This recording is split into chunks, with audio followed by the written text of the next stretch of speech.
The 2015 season flows into June, and the New York Mets have come ashore here in San Diego for a 3-game series.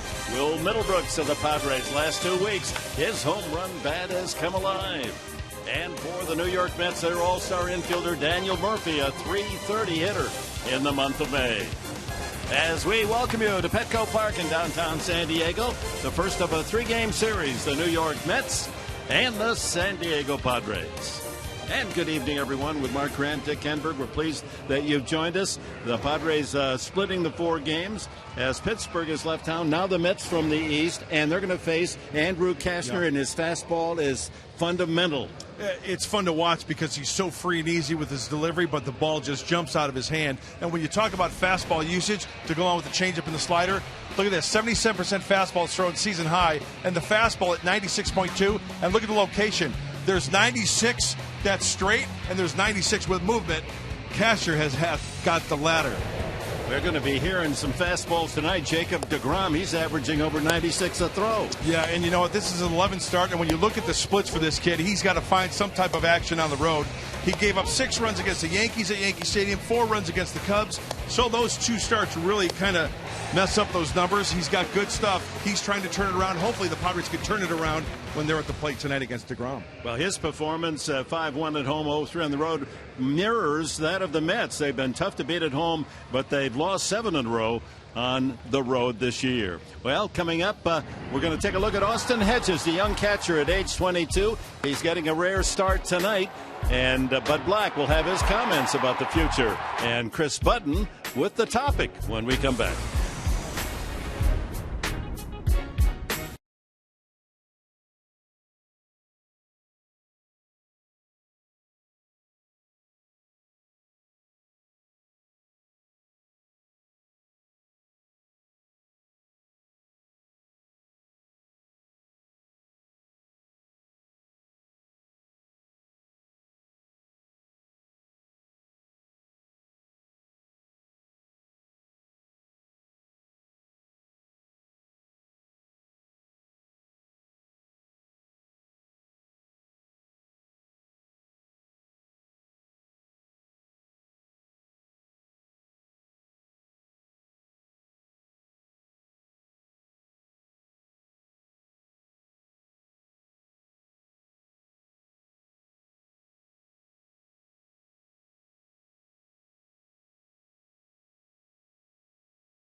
Brought to you by your San Diego Lexus dealer.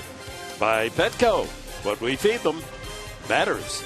By RCP Block and Brick. Start your outdoor project at rcpblock.com. And by Jerome's, where Jerry's price is the lowest price every day. No phony sales, pure value.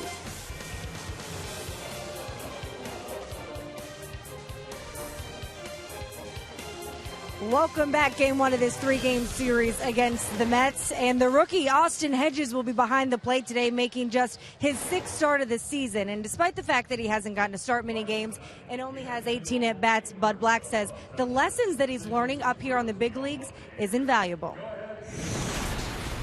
Even though he hasn't caught in the number of games that he would have caught in the minor leagues, he's still learning here. And he might not even know how much he's learning. Watching Major League games, watching the intensity and the emotion of Major League games, feeling the intensity, seeing moments of big pitches needing to be made, seeing big moments of critical at-bats, that's a great experience for him. Well, coming up, Andrew Cashner got his second win of the season, his last outing, trying to make it number 3 today. Hopefully a little run support for Cashner. We got first pitch coming up between the Padres and the Mets when we come back on Fox Sports San Diego.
Calendar. But for the Padres, they know it's time for one thing: winning consistently. There have certainly been bright moments, glimpses of full team talent ready to compete. Those moments and key players soon to be returning could mean June will be more boom than gloom. Turn the calendar, not the channel. Padres and Mets coming up. And here they are taking the field. The Padres, led by pitcher Andrew Cashner, as they open the series against the New York Mets. The Mets, having a great start to this 2015 year, are just a half game out of first place in the National League East, a half game behind the Washington Nationals. And here's their lineup, brought to you by Hyundai. Curtis Granderson, the veteran outfielder, will lead it off, and Ruben Tejada. Daniel Murphy, the all-star at second base. Michael Kadire won the batting title in the National League a couple of years ago in Colorado. Wilmer Flores is giving them some home run punch this year. Then Daryl Siciliani will be in left field. Juan Lagueras, a Gold Glove center fielder a year ago. Kevin Plawecki is the catcher, a former Purdue Boilermaker. Jacob deGrom, the National League Rookie of the Year, on the mound. And the big right-hander from Conroe, Texas, enter Andrew Cashner. The scouting report brought to you by Anderson Plumbing, Heating, and Air. We'll probably see a lot of heat tonight, using that 96, 97 mile an hour fastball, and use the grass. What I mean by that is work for the grounder, let the grass eat up that grounder, and have the infielders work for you. Here's the defense for the Padres, brought to you by your San Diego County Ford dealers, Upton, Venable and Kemp left to right in the outfield. Up the middle, it's Barmes and Spanchenberg at short and second. The corners occupied by Middlebrooks at third, Solarte at first. Austin Hedges behind the plate, getting a start tonight. And we open the ball game with the Padres shifting over on the right side and playing Granderson as a dead pull hitter. We're set to go on a 67-degree night, and the first pitch of the game is just outside ball one. 95 on the fastball. Granderson, a career .257 hitter. He's below that average so far this year. Ball two. Good power, 237 career home runs. Tiger, Yankee, and Met. High pop-up. Having to move Barmes from second base side to the shortstop position. Boy, that ball was way up into the San Diego sky. One out, and tonight's game is being broadcast on AFN, the American Forces Network, broadcasting to our U.S. Armed Forces serving around the world on land and on ships at sea. We welcome you for a few hours to America's finest city, San Diego, California. We're pleased that you could join us tonight wherever you may be around the world. Third baseman Ruben Tejada hitting at .246. Replacing David Wright, the captain of the Mets. And one of the worrisome stories of this baseball season is David Wright, who is suffering from spinal stenosis, the narrowing of the spinal canal. Line drive right center field, and on his horse is Venable, still racing out, can't get there, and it bounces over the wall. A ground rule double for Tejada as he goes the opposite way. The 25-year-old from Panama in scoring position as Daniel Murphy and Michael Kadire come up. Well, we know that Andrew Cashner is going to try to pepper that ball down and away. Sometimes that two-seamer will leak over the heart of the plate, hits the track, ground rule double. You know, for this Mets team, their average, they're 13th in the National League. So if Andrew Cashner's on his game, he should take care of these Mets hitters. That one just kind of leaked over the heart of the plate. Murphy hitting .272, a career .290 hitter, and the fastball high, 95 miles an hour. There are his numbers. 26 RBIs, leads the New York team.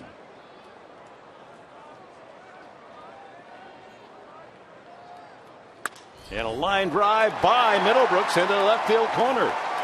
That'll score Tejada with ease on a long single by Daniel Murphy. It's 1-0. A line drive double Tejada, and Murphy whistles one past Middlebrooks, knocking in his 27th run, and the Mets strike early. Seems like Murphy just gets his bat head out. Boy, he hit that ball. He let that ball travel. It was up. It was away. Talk about hitting it where it was pitched. So the Padres, who lead the National League most runs scored in the first inning, see their opponents from New York hit the board in the first tonight. Michael Kadire. Good fielding, by the way, Upton, to get to that ball and hold Murphy to a single.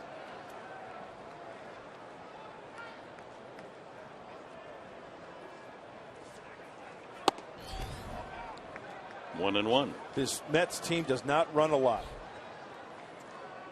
Terry Collins does not put the runners in motion a lot. Collins, 65 years of age, in his 5th year in New York. Also managed Houston and the Angels. Fly ball to right field, slicing into the corner, but foul.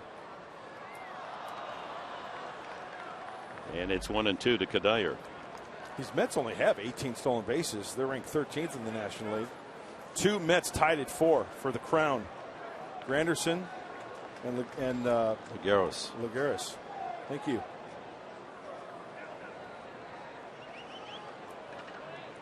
Yeah, the story of the New York Mets is outstanding pitching and just average hitting so far. Swing and a miss, strike 3, and that's the first punch out for Andrew Cashner. Brings up Wilmer Flores. He goes up the ladder. He wants it inside, and it looks like where Austin Hedges wanted it. Kind of a little bit out of the crouch, and Kadire can't get to it. Can't get those arms extended. Flores just 23, Venezuelan. He had 7 home runs last year. He has 8 already this season.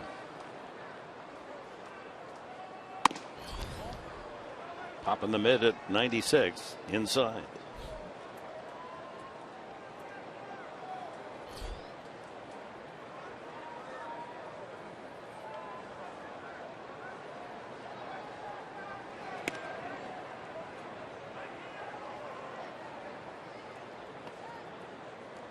The Mets in April ran off 11 consecutive wins to vault into first place. They've come back to earth since then, but still only a half game out of the lead in the East.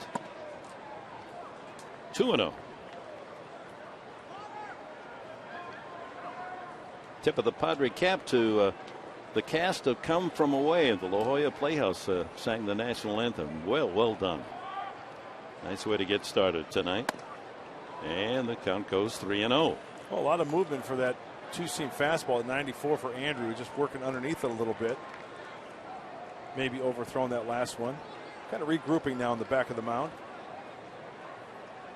Toronto and Washington were postponed. Bad weather in the nation's capital, so the Mets already know that result. A win will tie them for first place.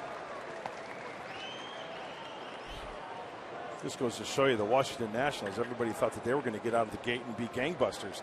Not the case in the NL East. Atlanta has actually played well, 25-25. They're only 3 back. Ground ball right side, wide open right side, and that ball squirts through for a base hit. Flores moves Murphy to second base on the single, the 3rd hit of this opening frame for New York. And that brings up Daryl Siciliani. All the hits for the Mets this first inning been to the opposite field. Wilmer Flores hits down on that ball, and Spangenberg tries his best to try to smother that. He was playing shading over towards second base. Siciliani, native of Oregon, called up from Las Vegas where he was hitting .336, 5 home runs, just 24 years of age. Well, 336 in Vegas, that doesn't count because that's like hitting on the moon. So let's give him 226. What do you say? Whatever. It got him to the big leagues. I'm sure that's all he cares about. Small yard in Vegas, too. Well, it may be a small yard to play baseball, but he comes from a family ranch in Oregon with 18,000 acres. Madras, Oregon. 1-0. The Atlanta's at Arizona. They're off to an early 3-0 start against the D-backs. Pittsburgh and San Francisco just starting up in the Bay. Dodgers are in Colorado for their series.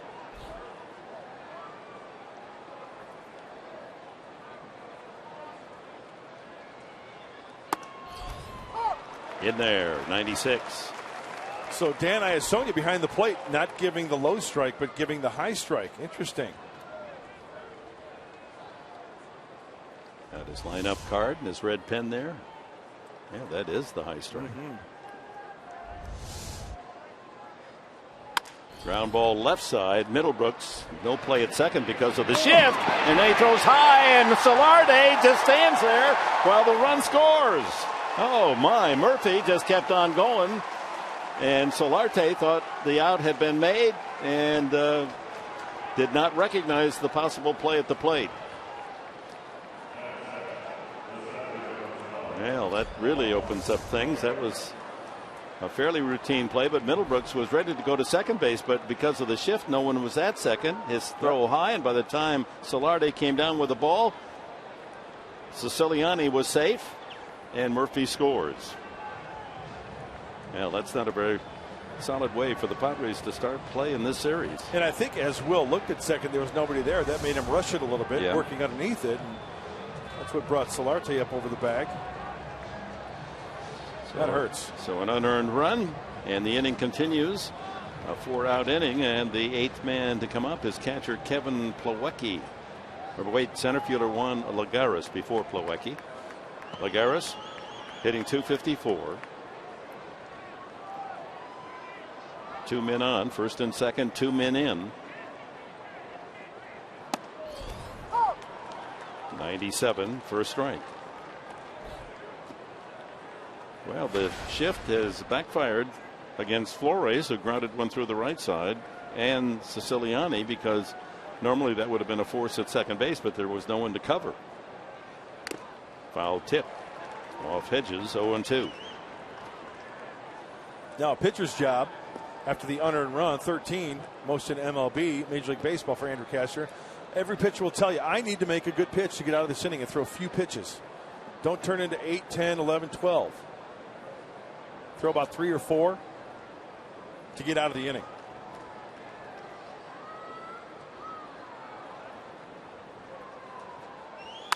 And a line drive foul into the crowd.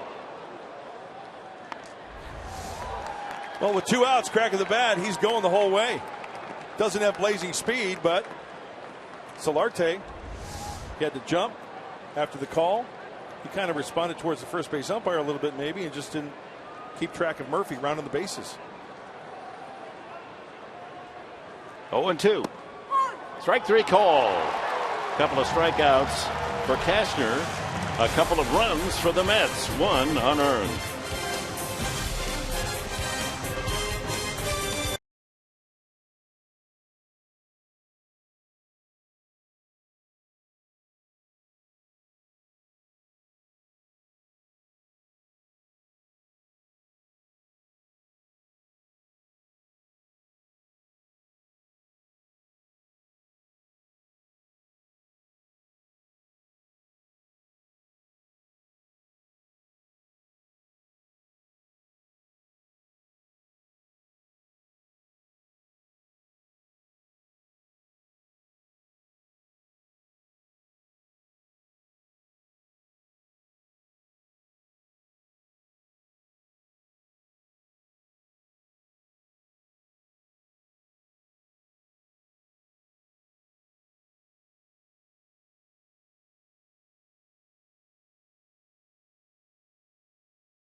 The home run ball tonight. They fall behind 2-0 before taking their first at bats. And here's Bud Black starting lineup, brought to you by Toyota.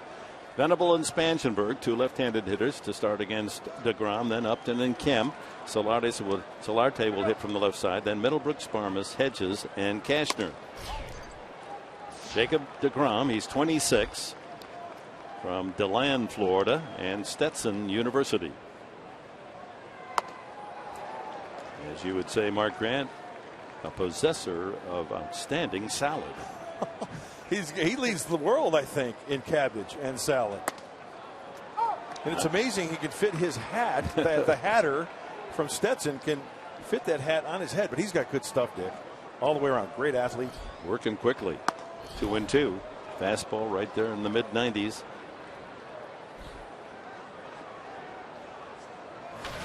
Averaging 94.5 on his fastball this year. And he gets Venable. Nothing but fastballs, all 5. 96 on the strikeout pitch. Well, let's dig a little deeper for Jacob DeGrom as we take a look at the guy with the mop underneath that hat. The scouting report brought to you by Verizon Wireless. Velocity movement. We just saw that fastball. Very athletic. Rookie of the year last year. And he's a 5-pitch pitcher. Fastball, he'll cut that fastball, slider, change up, curveball. And as Dick mentioned, he's touching already 96 or 97. He can get up to 98. Second baseman Spangenberg fouls it back. He comes right at you. He lasted until the 9th round back in 2010. The Mets got him as the 272nd player picked in the draft. That's when somebody in your scouting department gets a bonus. First time he's faced the Padres. Late swing foul. And he's a strikeout per inning pitcher. 63, Dick, in 63 innings. And last year, 144 and 140 innings as he won the National League Rookie of the Year. And he's got a couple of strikeouts. Venable and Spangenberg.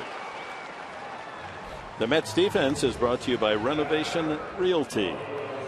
And here they are as Siciliani is in left field. Lagares with his Gold Glove, 15 assists in center field. He can cover acres and acres of ground. Granderson in right. Around the horn, Tejada, Flores, Murphy, and Kadire. Plawecki behind the plate for DeGrom. Talking to the New York Mets announcers, they said that's their kryptonite, the defense for the Mets. Not good. Not a good defense at all. Like a slider at 91 miles an hour. Yeah. Upton off a terrific May, hit 343 in the last month. Raises average up to 307. 1-1. And the last 17 games at a 371 pace. 4 home runs.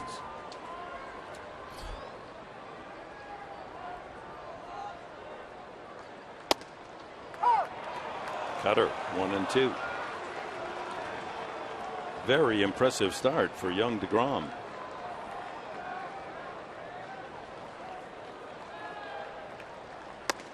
Strikes out the side. After one, the Mets lead it 2-0.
Nothing, and Andrew Kashner has some special fans here today. His family has come out from Conroe, Texas to see him today. His sister, his mom Jane here as well. They're watching inside the suite. His mom, the first time she's been able to come here and see a game here in San Diego since being released from the hospital, still battling leukemia. We will talk to Kashner's sister Amy about the foundation that they started, the Kashner Family Foundation. We'll talk to her later in the game, Dick. All right, thank you, Chris. Now that's great for Andrew Kashner. He's been living his baseball life here in San Diego, but with his heart and soul in Conroe, Texas, worried about his mom, understandably. Just a good sign that she can be here to see him pitch. Kevin Plawecki, the catcher, Called up when Travis Piano was injured earlier in the year. He was the Big Ten Player of the Year at Purdue. He's 24 years of age, a native Hoosier. DeGrom and then Granderson to follow in the second.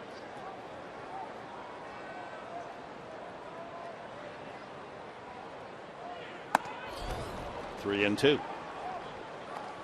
It's funny how this baseball world and families connect. Plawecki at Purdue was best friends with Archie Sanfracco's son, Angelo. So they both played at Purdue. Strike three call. Third strikeout for Cashner.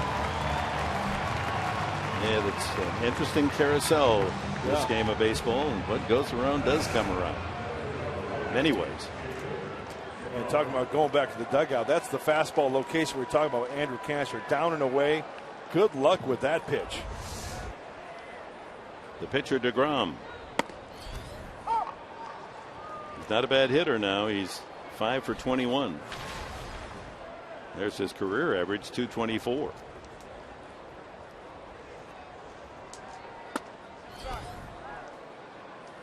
Yeah, when you've got DeGrom, Syndergaard, went 3 for 3 the other day, hitting a home run. These guys can swing the bats. Swing and a miss.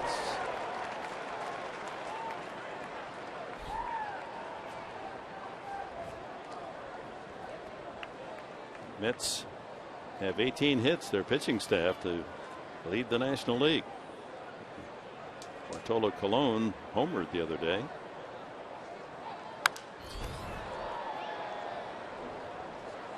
Let's double check that. Extra base hits, he had a double.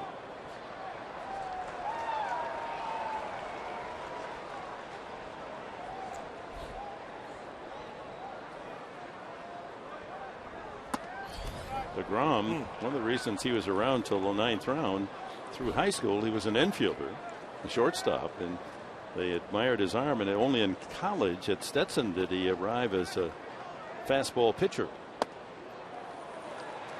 And another full count. Yeah, how about that? Going to the mound your junior year in college and now finding yourself in the big leagues in 2015 and putting up great numbers.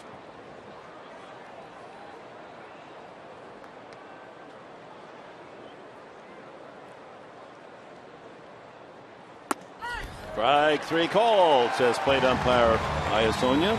That's 3 strikeouts in a row for Cashner, 4 in the first 2 innings.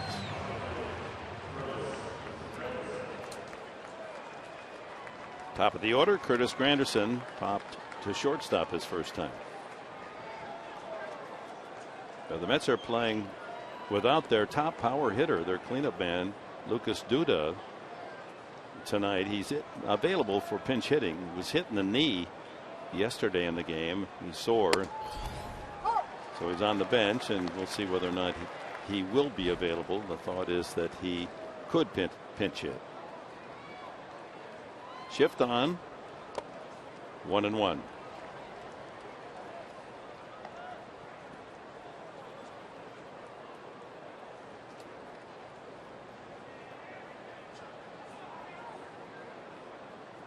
'40th pitch here in the second inning. Breaking ball misses outside.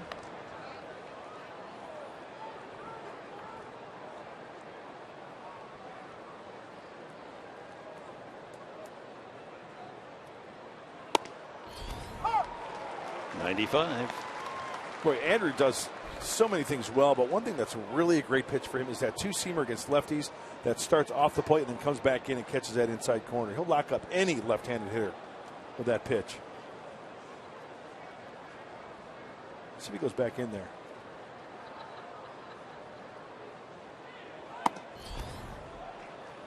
So a full count on all 3 hitters in this inning. Managed to strike out Plawecki and DeGrom.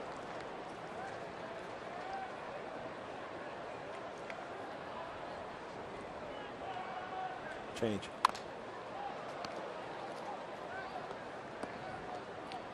A reminder that our closed captioning for tonight's game brought to you by Wiener Schnitzel.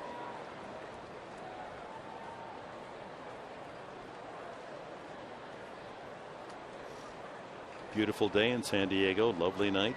Great for baseball. 67 degrees. Lifted foul territory off third, and that'll be back in the crowd.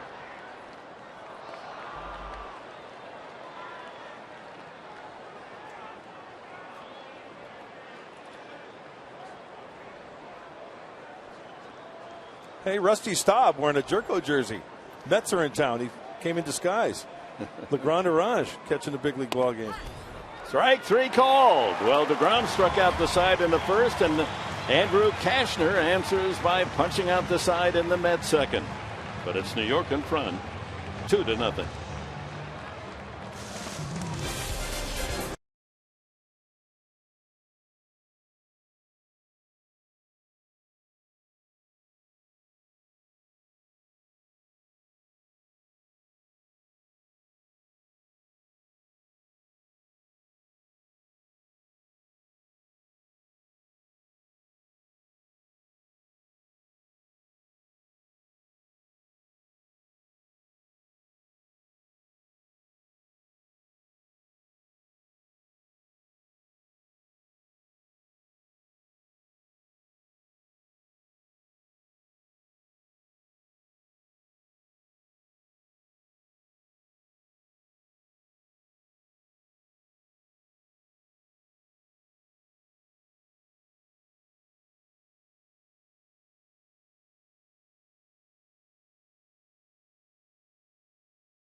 Brought to you by your San Diego Honda dealers.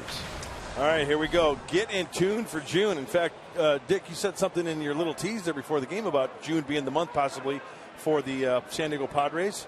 And welcome, Matt. Get it? Welcome, Matt, for the Mets. Great numbers for nice. Matt Kemp against the New York Mets. Best average for Matt Kemp against any team. The Mets hitting .344 lifetime. Looking for that second home run. 1-1. Couple of sliders to open this sequence.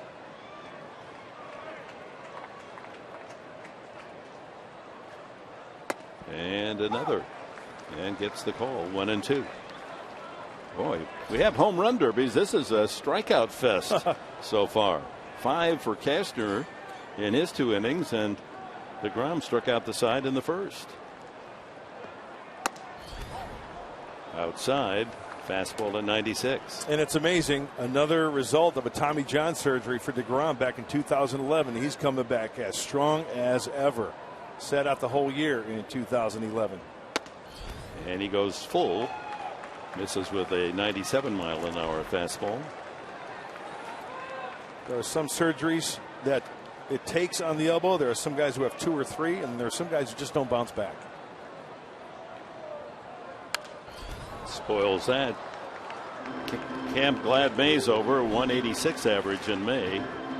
As we said, June has been in his career a 300 month for him. As you look at the National League leaders, highest velocity, Harvey of the Mets, Jared Cole of Pittsburgh, Cashner and DeGrom. We're seeing 2 flamethrowers tonight.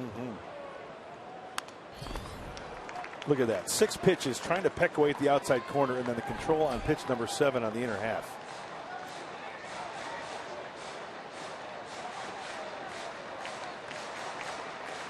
DeGrom last year led the National League rookies the Triple Crown of pitching in wins, ERA, and strikeouts.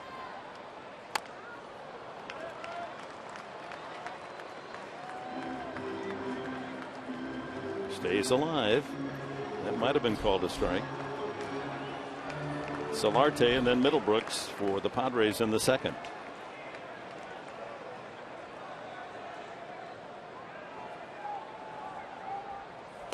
And another strikeout, and that was ball 4.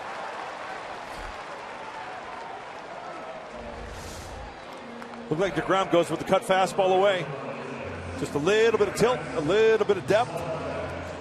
Boy, great extension from the right-hander as well. High backside. Boy, he's got hair that would make Tim Lincecum jealous. Good call. Very good call.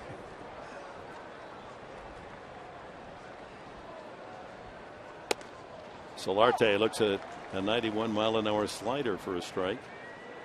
Hitting .287 left-handed overall on the season, .262. Pumping that strike zone, 96 that time. Boy, what an impressive start for Jacob deGrom. Slow roller. Finally, an out is made that is not a strikeout.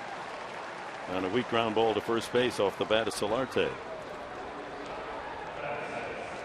Will Middlebrooks hit his 7th home run of the season last night. Line drive into the left field seats. Wonder if they, the fences are a little lower and left field has been moved in 4 feet. I wonder if that would have made it out last year. It would have been right at the top of the fence. Close, yeah. Important thing is it's in the books as a Middlebrooks home run. He's second to Justin Upton on the club in home runs. And a fly ball, shallow right center, a long run for Lagares. Second baseman Murphy goes out. Oh, juggles and clutches for the out. 6 in a row for deGrom.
Trucks. Well, as a third baseman, you've got to do so many things. Play back on the ball, come in on the ball, go to your right, go to your left. Well, watch Will Middlebrooks on this chopper. Can't use the glove, take up too much time. Bare hand, catches it in the palm of his hand, fingers are in the right position. Now, you've got to get the crosshairs straight and fire a strike over to Solarte at first base. Big out. Will Middlebrooks using the bare hand for the big play. Play made yesterday against the Pittsburgh Pirates. Tejada, Murphy, and Kadire to bat for the Mets here in the third. Tejada doubled to right center field and scored one of the 2 runs in the first inning for the Mets.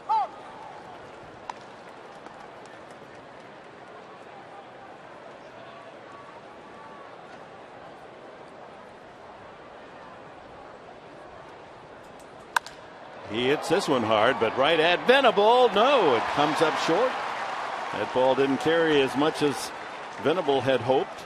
Short hop, and Tejada's hit the ball hard both times, a double and a line drive single. Well, Tejada using the big part of the field. First time up, right center. This time straight up the gut. And good job by Will Venable catching that ball, keeping him in front of him. I mean, blocking. The legs were together, the hands were out in front. Murphy singled to left field, knocked in a run, and later scored himself on the air by Middlebrooks. 405 hitter the last 10 games for the Mets. Well, Daniel Murphy leads the team. He takes the cake. He's tied with double plays with Kadire with 7 twin killings. 50 pitches for Andrew Cashner. His 5 strikeouts helped to mount total deliveries.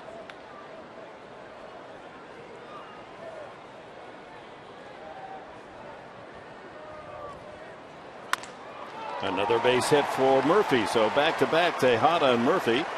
Tejada scampers over to third base without a throw. And the Mets are in business, first and third. No one out here in the third. I think Andrew wanted to get that fastball down and away. Look where Austin Hedges, that leaked over the heart of the plate. He wanted that two-seamer down and away, and just didn't get it out there enough. And Murphy hits that hole on that right side.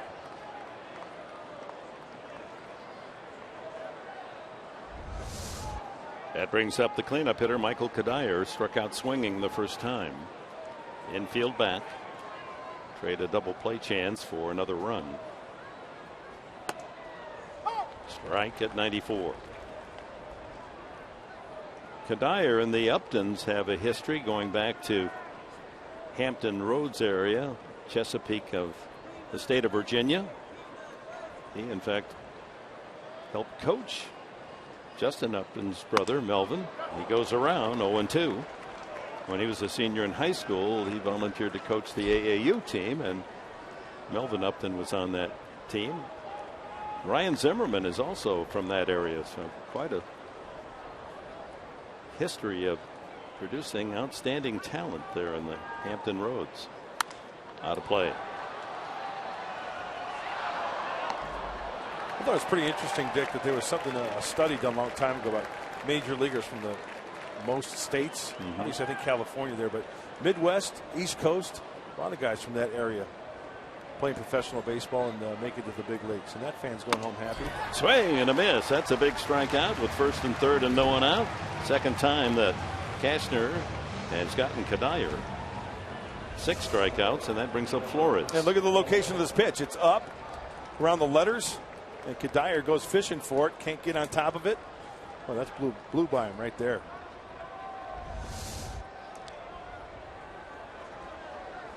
Flores grounded a single through the open right side his first time.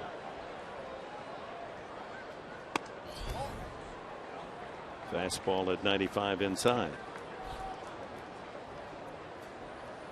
See if he tries to pump that fastball inside, because remember last time Flores went to right field, it was a pitch away. Trying to tie him up a little bit. Yep. Inside again, 2-0.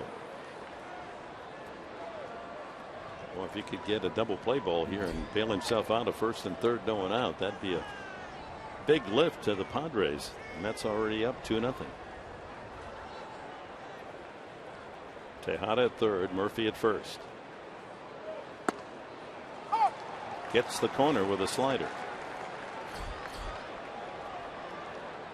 Daryl Siciliani on deck.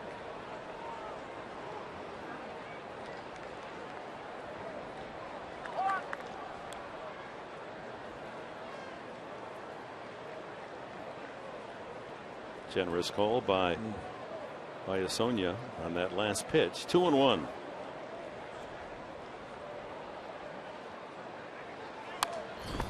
Tried to go to right field again.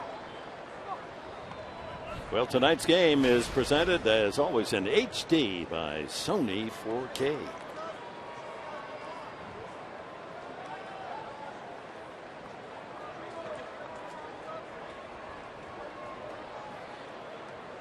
From the manager's perspective in the dugout. And the count full again. A lot of 3-2 counts from Cashner tonight. So far, he hasn't walked a man, and he struck out several on 3-2 pitches. This is the fourth 3-2 count. He struck out the other 3. Interesting to see if Terry Collins puts that runner in motion because of the swing and miss. A possible strike him out, throw him out. Runner goes. Struck him out. Throw by Hedges, and the inning is over. A double play. Strike him out, throw him out. Hedges with a perfect throw, and the Mets are out of the third inning after first and third with no one out. 7th strikeout for Cashner. Spangenberg applies the tag to complete the double play.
Who's who's Andrew Cashner's sister. And we're going to talk a little bit about the Cashner Family Foundation. As you guys were spending time in the hospital and you started thinking of ways that you wanted to help the community, what sparked this idea of wanting to help kids? Well, when Mom was in ICU, my kids were asked and let into a camp that they had brought in for children that were going through chemo. And, my heart is children. I'm a second grade teacher. So I called Andrew up and I said, we had been talking about wanting to start a foundation. And he just said, this is fantastic. Why wouldn't we help kids? Because they have their whole life ahead of them, and bring those activities to them and let them enjoy some of life while they're going through really hard times. Cashner Family Foundation. Go to cashnerfoundation.org if you want to give. We've seen Andrew bring some kids up here to the suite and get to watch batting practice. What else are you hoping to provide for these kids?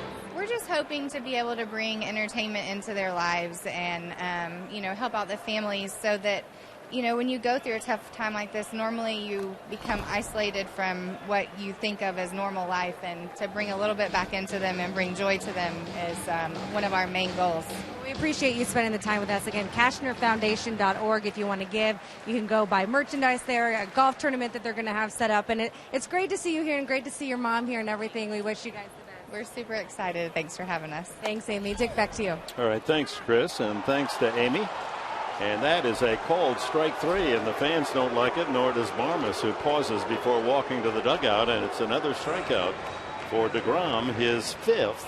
He's retired all 7 men that he's faced. Well, on the appeal, first base umpire C.B. Buckner rings him up. So it was on the check swing, not the call at the plate. So 5 strikeouts. And Hedges, convenient one hop to the third baseman Tejada. And DeGrom is rolling along. 8 up, 8 down, and here's the pitcher Cashner.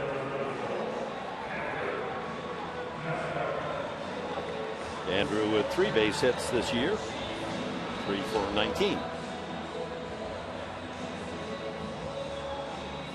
Giants have scored a couple of runs, lead Pittsburgh 2-0 in the third. Atlanta leading Arizona 5-0 in Phoenix. Strike one, 95.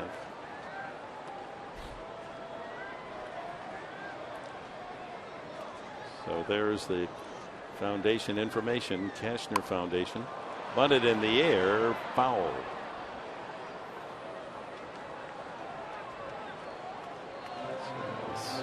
Amy, a second-grade teacher, noble profession, helping her brother, and that's nice to see. That's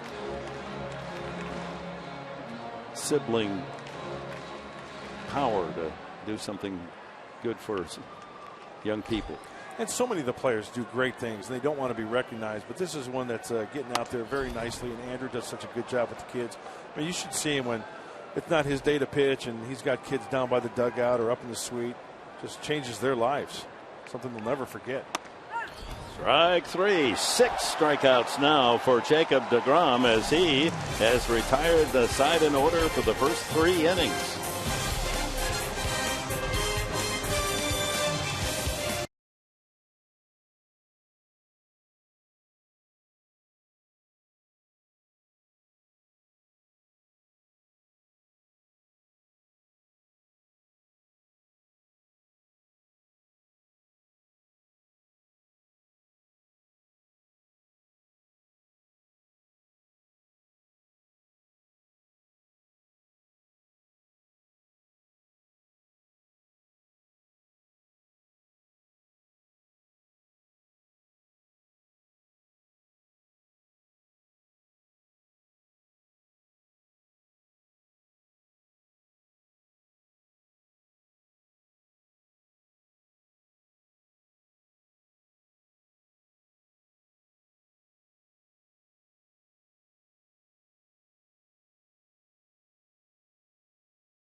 Brought to you by Saquon Casino, only 25 miles from Petco Park. By Jack in the Box, try the new Double Jack today, only at Jack in the Box.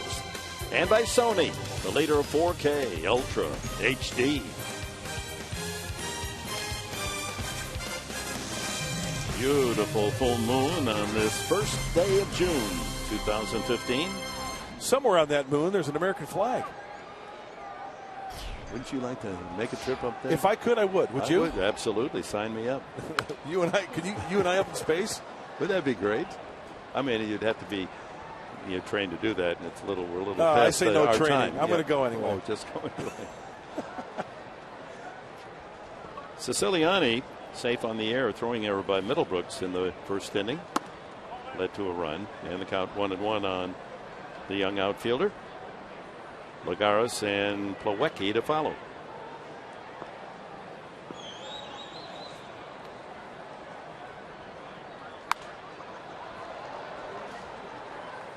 He went undrafted out of high school, Siciliani.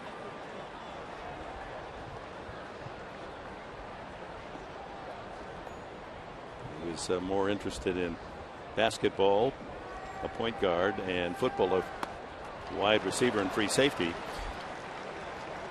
And that is ruled strike 3. It was not foul tipped into the dirt. And Cashner's on a strikeout run. He now has 8. Oh, the slider down and in. He wanted to try to backdoor that, but it was down in the zone and had such tilt to it. That one doesn't matter where it was. He was trying to protect, and he gets the strikeout. Juan Lagares struck out swinging the first time.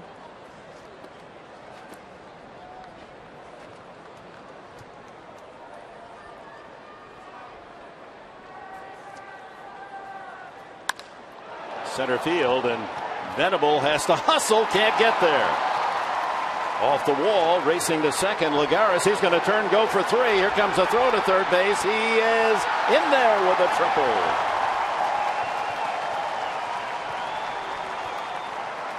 Yeah, that's the triple alley, right center field, and Lagares runs well and has a three-base hit. He's perched at third with one out, and Plawecki, the catcher, coming up. Will Venable was playing on the first base side of second base, but this ball hit. Well, he does a nice job of just staying on that pitch and driving it exactly where it was pitched. Now Will Venable, even with Will's speed and his jump, couldn't get to it. No need to pick up the third base coach. He saw the play in front of him the whole way. His second triple of the season. Infield comes in for the catcher Plawecki, who was called out on strikes his first time.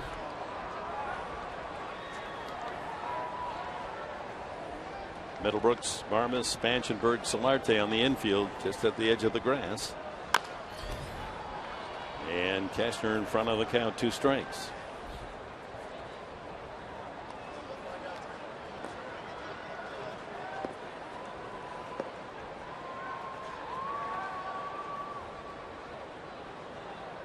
With 8 strikeouts already, this is a time where Cashner would like to log number 9, bring up the pitcher next.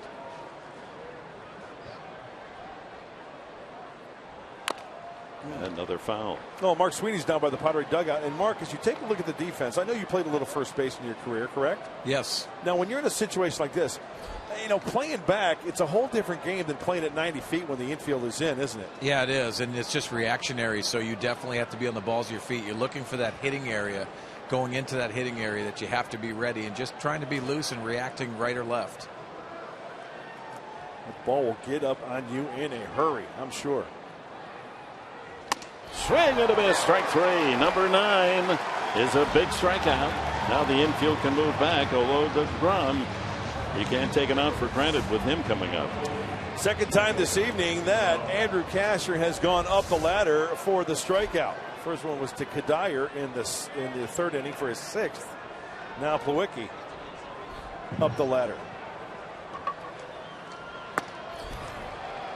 Again, a good hitter, 5 hits in 21 at bats coming in. And 3 for 8 with runners in scoring position. Not bad for a pitcher.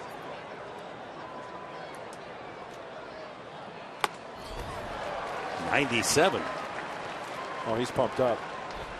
Well, Cashner's career high strikeouts in a game came against the Tigers last year, 11, and he's 1 strike away from 10 in the first 4 innings tonight.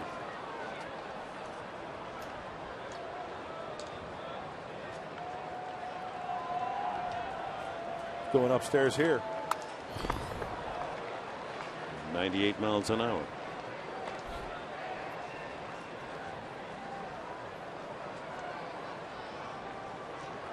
DeGrom with 6 strikeouts in 3 innings. Cashner with 9 and 4.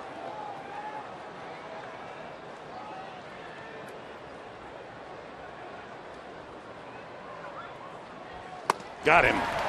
10 strikeouts. He strikes out the side in the 4th. More importantly, strands Lagares at third after his 1-out triple. Siciliani, Plawecki, DeGrom, and a total of 10 for Cashner.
Colorado. Andre Ethier ties into one. His 7th home run of the season. The Dodgers enjoying the friendly elevation of Denver, Colorado, Coors Field, and lead 8-2 in the 7th inning. Dodgers start play today and tonight a half game ahead of San Francisco in the NL West. 16 strikeouts in 3.5 innings. Venable, Spangenberg, and Upton all struck out in the first inning. They're scheduled to hit here in the 4th against Jacob deGrom. Boy, he is electric stuff, doesn't he? He and Cashner. Yeah, he comes right after you, just like Andrew Cashner does. We got ourselves a pitcher's duel, even though the Mets leading by 2. Boy, Andrew's done a fine job of getting out of jams. In that first inning, sure, 2 runs, but back-to-back hits in the 3rd, a triple left stranded in the 4th. Got to get those runs back. Got to find a way to get a base runner the way deGrom's pitching. 1-2 to Venable. Times the Padres have made contact, it's been easy outs. Line to left field. Back goes Siciliani and makes the catch on the run. Well, there's a well hit ball. Well, I thought that ball had some carry, but Siciliani had a good first jump. And Will Venable doing a great job of going with that pitch. High fastball. Stayed on top of it. Nice line drive. And Mark Sweeney, when you take a look at that swing, there's not much more he can do on that one. No, it's beautiful. Hitting the ball where it's pitched like you talked about, Mark, but getting that barrel on top of that high fastball, that's what the Padres are going to have to do, making adjustments. Spangenberg takes the high strike. Boy, from down there, you must be feeling the breeze from these fastballs from Cashner and deGrom. He's not wasting any time either. Quickly ahead of Spangenberg, 2 strikes.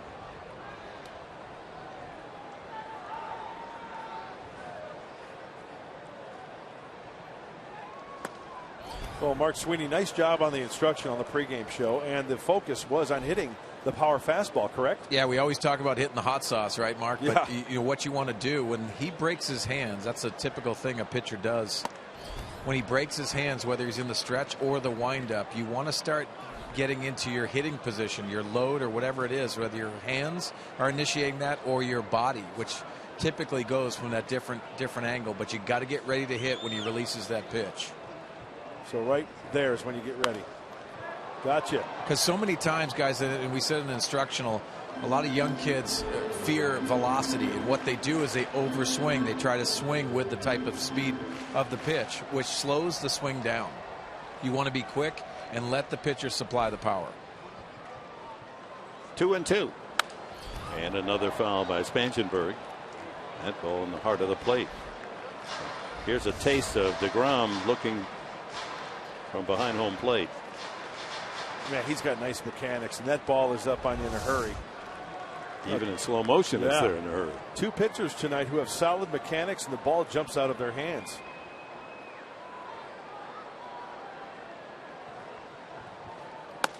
deGrom, though, pretty straight fastball.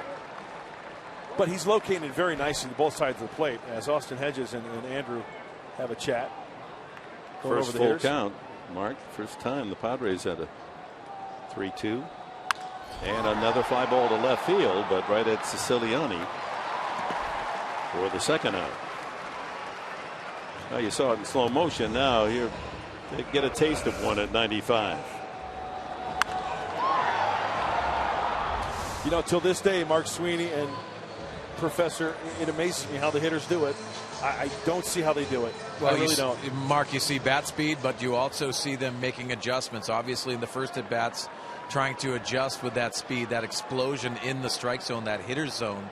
But now they're starting to catch up. Even though they're going the opposite field, they're catching up. Upton, first ball hunting, sends it high to right field. Second baseman Murphy gives way to Granderson. And through 4 innings, Mr. Jacob deGrom has been perfect.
no hits against DeGrom. Month of May is over. We're into June, and here are the teams that flourished in May. The Giants 21-9, move into first place, and now only a half game out of first. Bryce Harper leading the NL East by a half game. And Torrey Hunter also had a big May. Boy, the ageless Hunter just keeps on producing a major league quality. Well, how about those Giants? What did they start off 4-10? Line drive foul off the bat of Granderson, who has popped up and struck out. And then Bryce Harper, what a great story that is. Still to this day, Bryce Harper has yet to face a pitcher younger than him. And Torrey Hunter, the veteran, long in the tooth, swinging a hot bat. 25 runs batted in May. And how about the Twins as a surprise team? They were 20-7 in the month of May. Swing and a miss. 1-2 to Granderson. Again, Cashner's top strikeout performance in a game in his career, 11. He's got 10 already through 4 innings.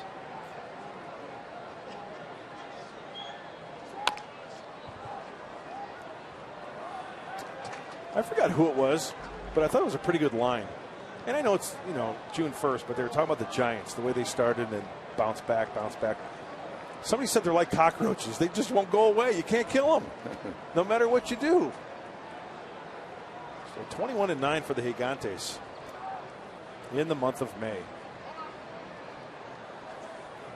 Mark Sweeney, it's amazing how, you take a look at the Giants and the Cardinals with the injuries, how they've bounced back. Yeah, you know what I've heard also, too. The ex-Padre, which he was a third base coach, also a successful player, Tim Flannery, said, they got used to playing one-run ball games, and you have to play so many of them up in San Francisco that they're used to them. And it makes sense because they do. They win those close games, and you see what Bruce Bochy does motivating these guys. Also, Hunter Pence coming back has been a huge emotional lift for this team. Yeah, when you have two lefties like they've got up there, Affeldt and Lopez, and the rest of the arms in that bullpen, they match up pretty good against other teams. 2-2. And another foul, Granderson. Well, let's check the National University standings for you in the NL West. Starting play tonight, the Dodgers with a half-game lead over the Giants. Padres rest 5.5 back, just a half game ahead of Arizona and only 1 game ahead of Colorado. Things tightening up here in the West.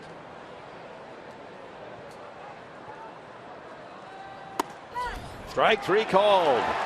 And that is number 11 for Andrew Cashner. With 1 out in the 5th inning, he's matched his career best. Getting the call on the high strike. I'm not even going to say get the call because I think that's a legitimate strike. It's a baseball or 2 above the belt. I see nothing wrong with that. And if you're consistent with it with the call, that's a strike. Now the 2 men that Cashner has not been able to strike out. In fact, Tejada and Murphy to follow, both with solid singles. Or a double with Tejada in the 1st inning. He scored on Murphy's single. Then back-to-back singles by the 2 of them in the 3rd.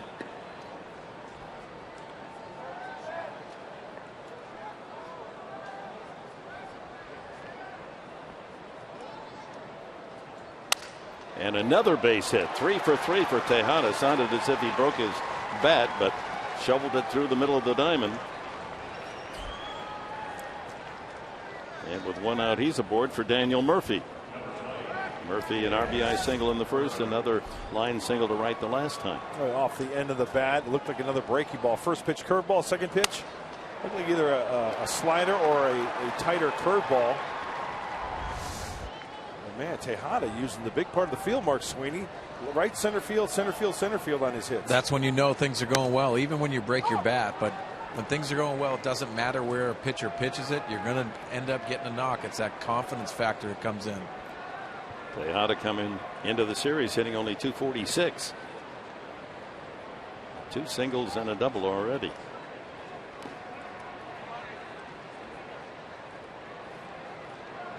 Cashner has been overpowering with a fastball, using more curveballs here in the 5th inning. To Dyer to follow.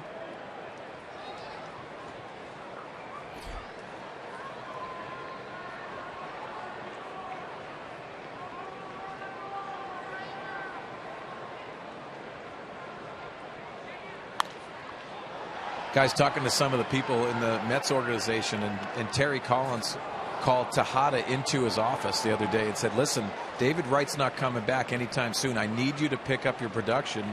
And that day ended up going out there having a 3-for-5 game, and you can see the success now. That average is skyrocketing. Just those conversations in the middle of the year, you need to have those motivational conversations. That ball hit well by Murphy, deep to right field. Back goes Kemp, and it's off the top of the wall and into the jack deck for a home run.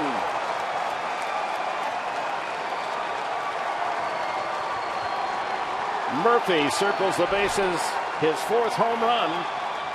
And that partnership, Tejada and Murphy, 6 for 6, and accounting for a 4-0 Mets lead.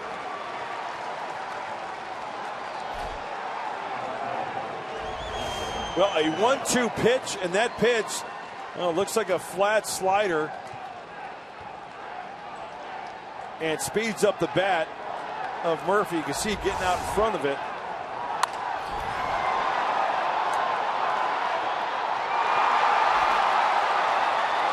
And following Murphy's home run, a double for Kadire off the right field wall.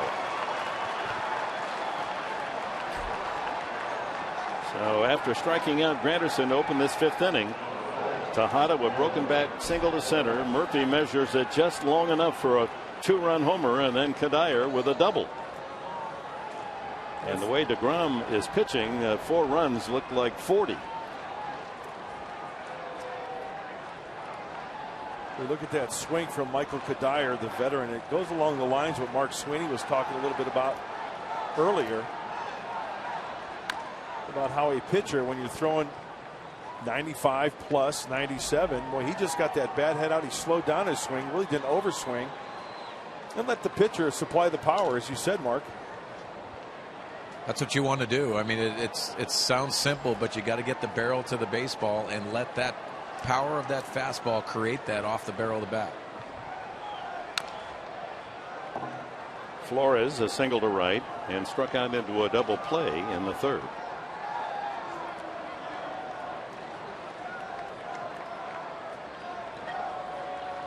Young man from Venezuela is only 23.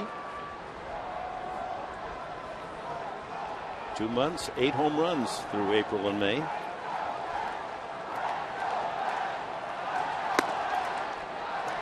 One and 2, breaking ball.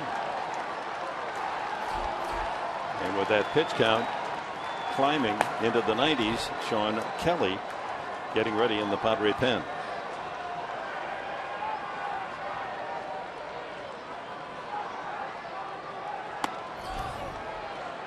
.95, and Flores almost stepped into that.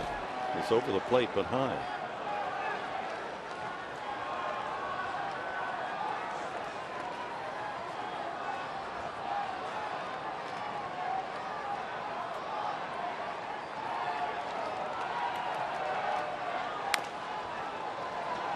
Well, going back to that pitch that was thrown to Daniel Murphy for the 2-run shot. Let's check it out. Out of the hand, it's 1-2. Is it a breaking ball? It's some type of breaking ball. Maybe not a good curveball, or maybe a slider. If I were the betting man, I'd probably say slider. But he just didn't get it in the right spot. And when you do that over the heart of the plate, speeds up his bat, pulls it. Just got enough of it off the top of the wall. Strike 3 called. Flores caught looking for the 2nd out. And that's a new personal mark. Most strikeouts in a game, 12 for Kastner. But it rings rather hollow in a 4-0 deficit. Let's take a look. This is Paint, outside corner. By the reaction of Flores, he thinks there's 3 outs. He's taking off his gear and leaving it at home plate. 3 outs in this inning. Siciliani safe on an error and struck out. Kadire still at second with 2 outs. Murphy has knocked in all 3 runs for the Mets that account for an RBI. The other came in on the error, throwing error by Middlebrooks.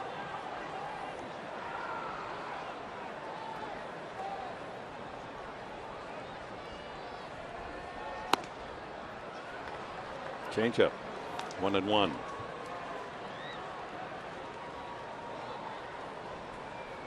So it's going to take close to 100 pitches to get through 5 innings with all those strikeouts.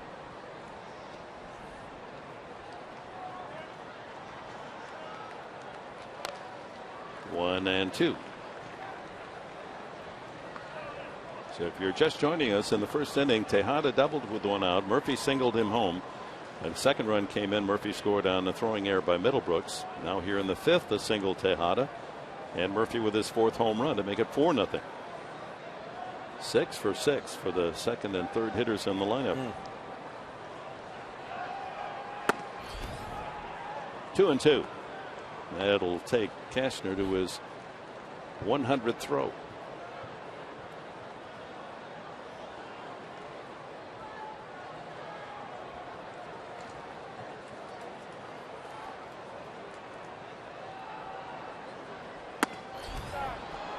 Three and two.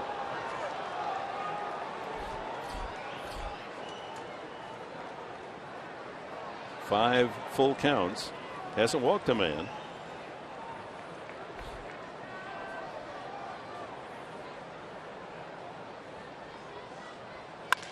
Line drive center field. That's going to fall for a hit. Venable up with it around third.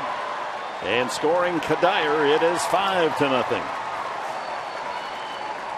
Siciliani's first major league RBI.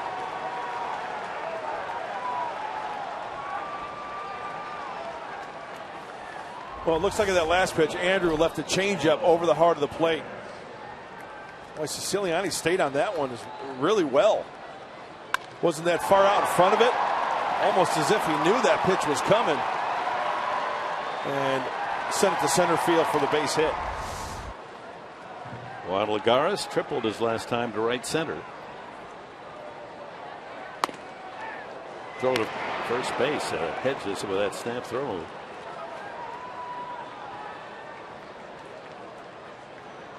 So while Cashner, it's a puzzling game in that he struck out 12 men. That seems as if he's overpowering the Mets offense, and yet they've got 5 runs and 10 hits.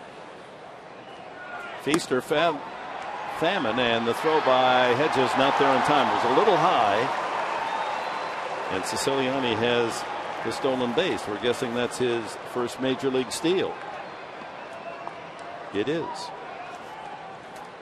So first RBI and first stolen base in the big leagues. A pretty decent jump right there. And Andrew using the high leg kick. He wants to make a good quality pitch. He knows he's got the good release and good accurate arm behind the plate in Hedges. 2 strikes and another ground ball up the middle. And here comes Siciliani around third. Another Mets run. And they've blown it open 6-0. Lagares with his 14th run batted in of the season. Well, the stolen base by Siciliani pays off. And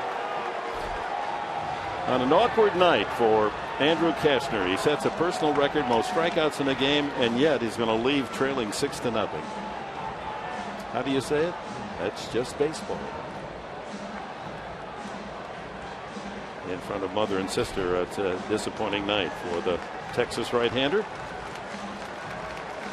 Pitching change. Sean Kelly comes in from the Padre pen.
15 with the MLB.com at bat, the #1 app for live baseball.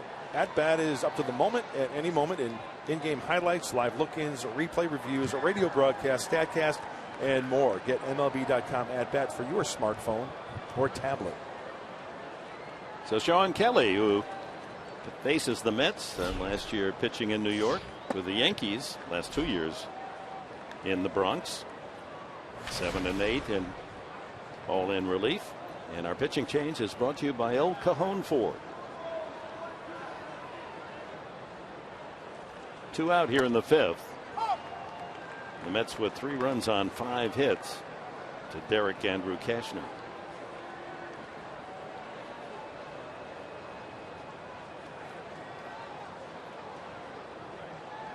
Lagares at first base. And a fly ball to right. Kemp calling. And the inning ends. 3 more. Make that 4 more runs for the Mets, and they lead 6-0.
T-Mobile game changer featuring Matt Kemp and his career against the Mets, hitting .344, 8 home runs and 34 runs batted in. Our T-Mobile game changer. See if Kemp, who leads off here in the 5th inning. You know what's great about those numbers is that the Mets, obviously in the National League East, Matt Kemp always playing in the NL West, and owning those Mets. Oh, that guy was good back in 1984. Dwight Gooden. Whew.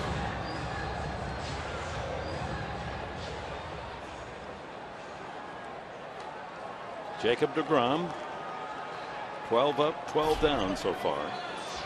Struck out Kemp the first time.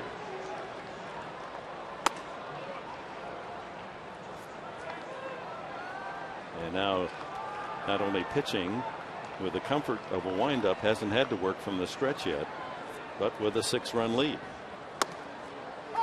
94 for 1-1. So Cashner 4 2/3, 6 runs, 5 earned, 12 strikeouts, 11 hits, 6 runs. Right field. Granderson makes the play. Hey, the Mets hit some mistakes tonight. There were times when Andrew did not hit his spots, and the Mets put the ball in play.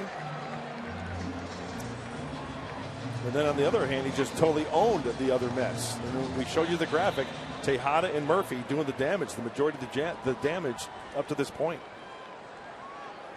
Solarte grounded to first on a half swing. And then Middlebrooks to follow here in the bottom of the 5th. DeGrom works as quickly as any pitcher we've seen all year.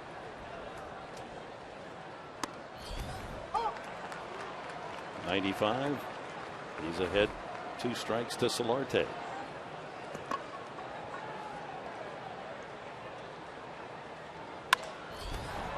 That one laced foul into Souvenir corner.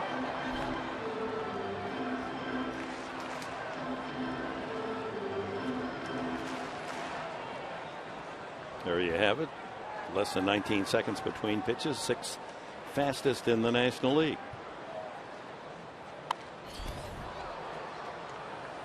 He's got good command both sides of the plate, in and out, lefties and righties alike.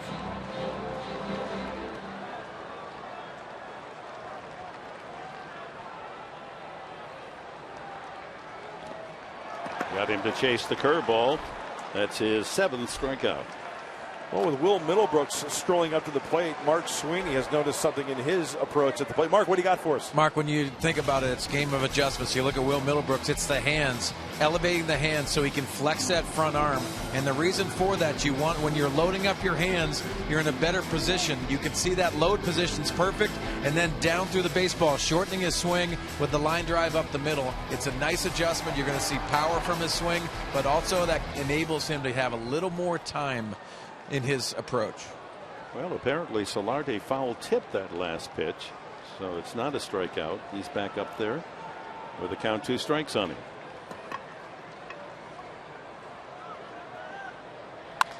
And he hits this one to left center field, but it's slicing back to Siciliani for the 2nd out.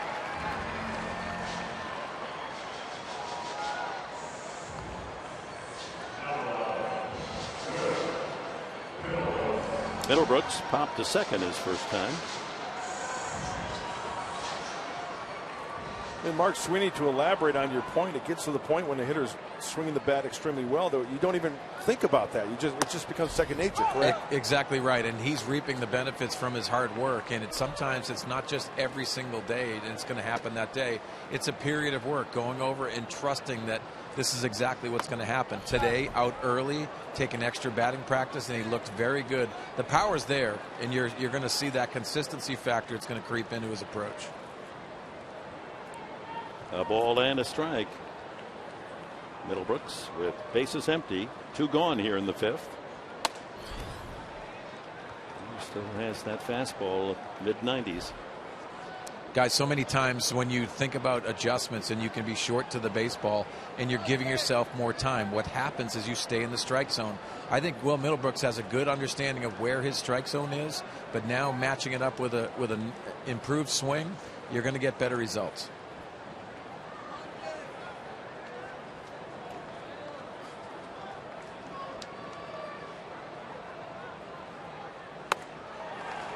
Two and two. Good stuff, Mark Sweeney. Now fans can watch Will Middlebrooks and look at that swing when he's swinging the bat well. Hopefully he gets more base hits and drives in runs.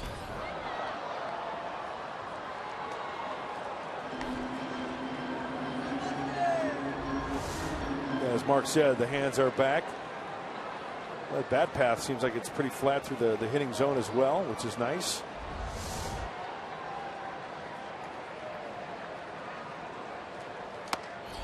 And the count goes full. Only the 3rd 3-ball count for DeGrom this evening. Be nice if he had to pitch from the stretch just to see.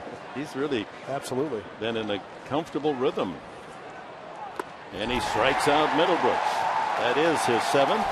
And through 5 innings, Mr. DeGrom continues to mow him down in order. He's perfect.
off the 6th inning, and then Granderson and Tejada. He has struck out both times. Facing Cashner, Kelly into his 2nd inning. Well,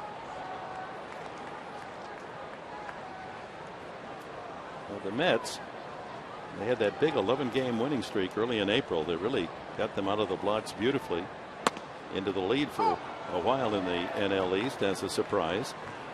And then they faltered on the road. They're 7-15. That's the 2nd worst record in the majors away from home. Not tonight, as DeGrom strikes out for the 3rd time. First for Kelly. And brings up Curtis Granderson. Popped up and struck out 2 times against Cashner.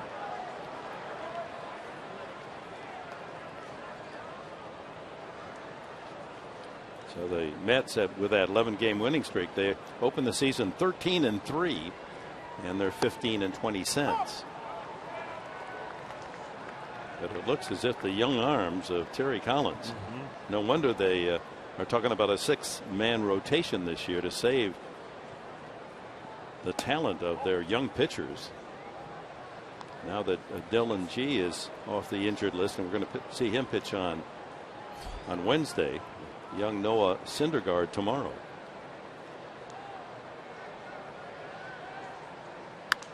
You know, that's an interesting issue. What do you think about a 6-man rotation? I don't mind it, especially when you have the arms of the young talent like the Mets have. And I know Tommy John surgery is being performed on a lot of arms, but you know, I figured it out. Rather than a guy making 32 starts, it cuts him down to 27. But there are some issues that come into play. Line drive, caught by Spangenberg. Timed it perfectly to leap up and take a base hit away from Curtis Granderson.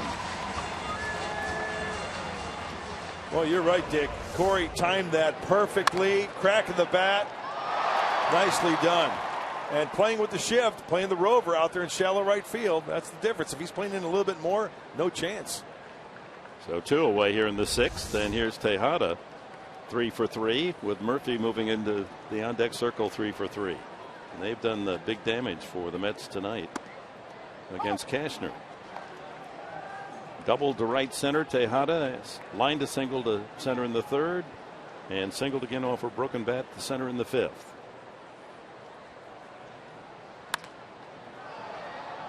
And 2. Murphy, on the other hand, has knocked in 3 runs with a single and a 2-run homer.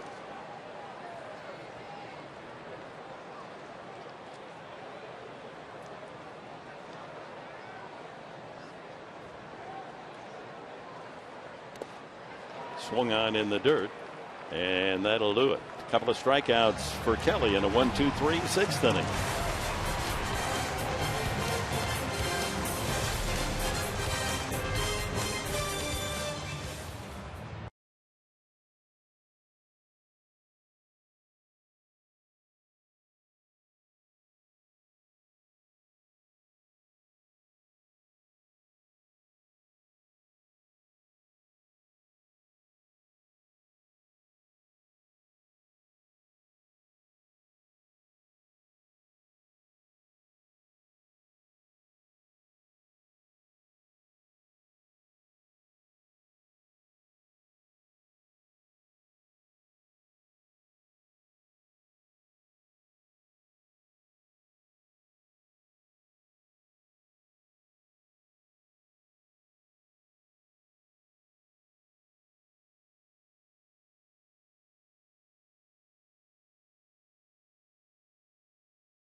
Back to our Fox vision, and it's DeGrom showing off that fastball. Dick, a lot of fastballs early, but not only fastballs, but command of both sides of the plate.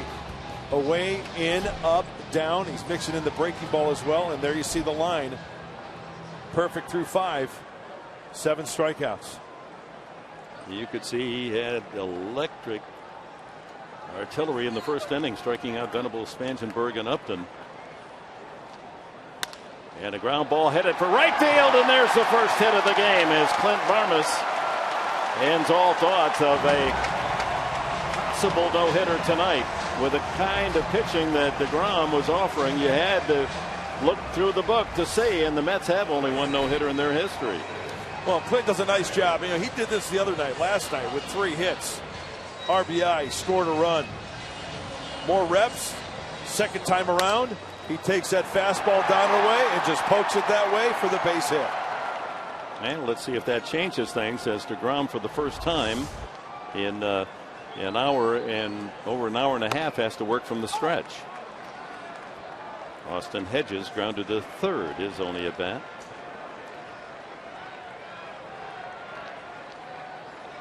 About 68 pitches from the windup. Breaking ball 0-2. Abraham Almonte's in the on deck circle. He's going to hit for Sean Kelly.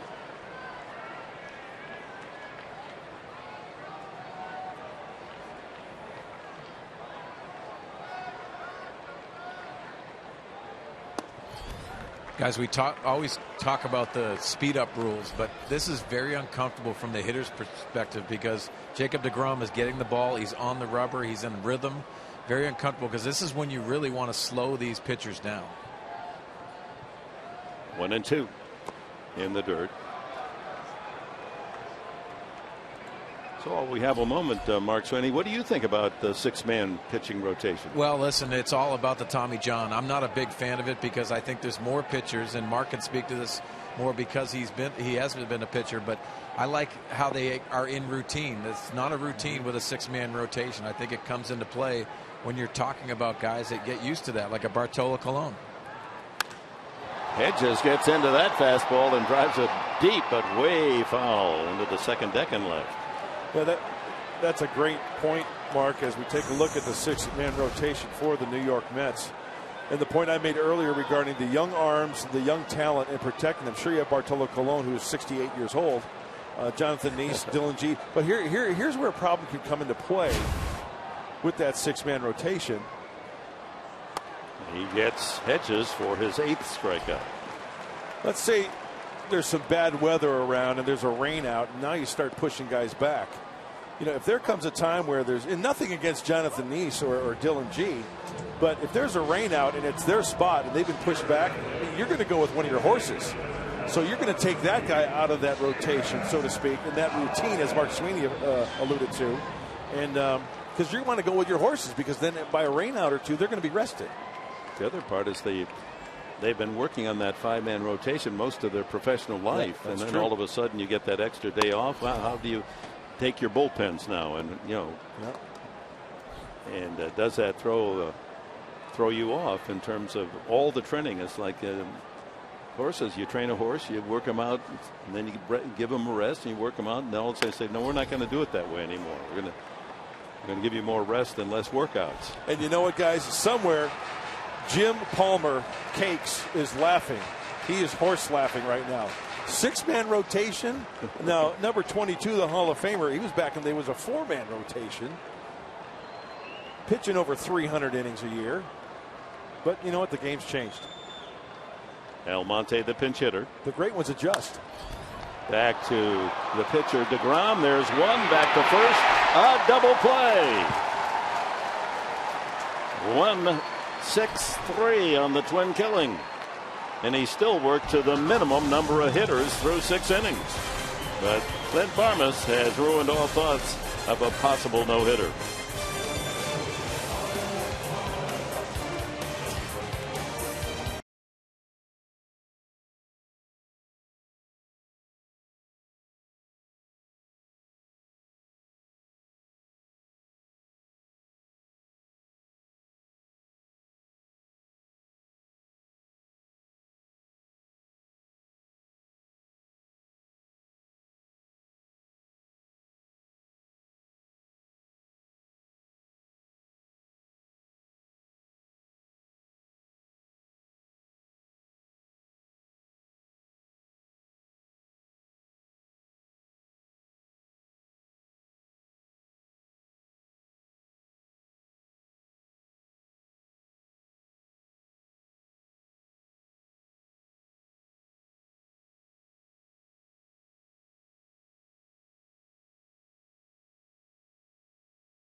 Diamondbacks with Jacob deGrom. In his 11th start of the season, the 26-year-old has allowed only one single. That was a ground ball the opposite way by Clint Barmas. Well, the combination of Tejada and Murphy produced a run, and then the error by Middlebrooks. Another run scored. Murphy's coming around from second base. It's 2-0. Then in the 5th, same combination. Single Tejada, home run Murphy. It was 4-0. Later, Siciliani and Lagares with RBI singles to drive Kastner out of the game. A 6-0 lead. Our Harrah's game summary. New pitcher is Kevin Quackenbush, and they're part of the game summary. DeGrom certainly just one hit, no walks, and 8 strikeouts. Kastner, if you pick up the paper and you look at the statistics on his performance tonight, you say 12 strikeouts. That's a career best. Wait, 11 hits? What happened there? It was feast or famine, certainly. And a 6-0 deficit. And then, of course, Tejada and Murphy, that combination producing 6 hits and 7 at bats. And here's Murphy, 2 singles and a home run. Kelly works the perfect inning in the 3rd with a couple of strikeouts. And now Quackenbush picks up in the 7th. Well, last time out for Kevin was on Saturday against the Pirates. He threw an inning, 3 hits, gave him a couple runs.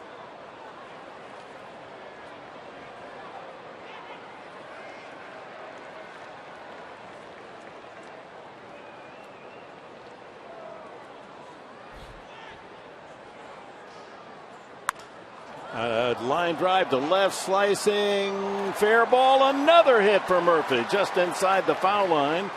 And he cruises into second base with a double, and he's a triple away from a cycle tonight. Daniel Murphy at 272 coming in. A hanging breaking ball, probably if taken, a ball, but see how close it is. It just kicks up a little bit of chalk on the fair side. You can see how far that ball travels. He stays on that breaking ball. And once again, the breaking ball, if it's up elevated, it's not going to break as much. And Daniel Murphy has his 13th double. So 2 singles, a home run, a 2-run homer, and a double for Murphy. And he's likely to get another at bat. Kadire lined a double off the right field wall and scored in the 5th inning.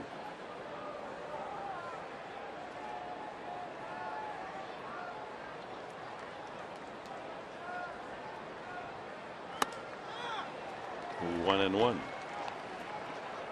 Tomorrow night, 6:30 as well, our start time here on Fox Sports San Diego. And coach and manager Black is scratching his head because Ian Kennedy has puzzled the Padres the last couple of performances and hopes to get his rhythm back. He's 2-5 against Noah Syndergaard, another young right-handed ace. I think is going to be a superior prospect. He's 2-2 with a 2.55 ERA. Syndergaard tomorrow night.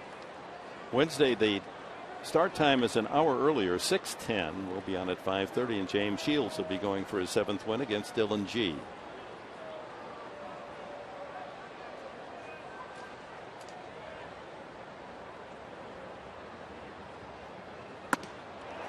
He goes after the high fastball, strike 3. Well, our San Diego fan of the game here at Petco Park. Sombrero and all. Yeah, you got the dancing Friar out there. They've made some road trips this year, and you got the guy working hard with the hard hat on, taking in a big league ball game. 15 Mets have struck out tonight, and yet they lead 6-0. Here's Flores, single and 2 strikeouts.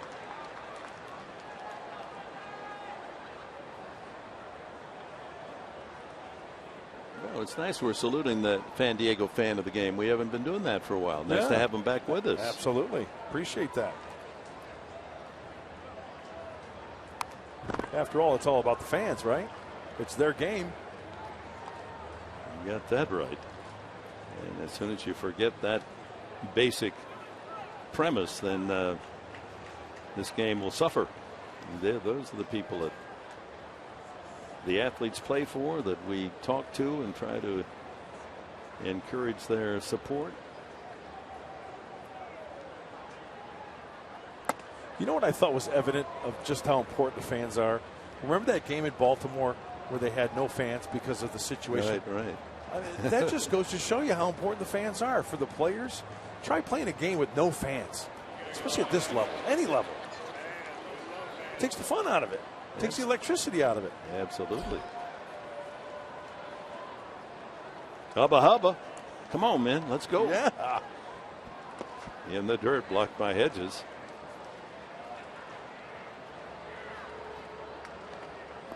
So the count is 2-2.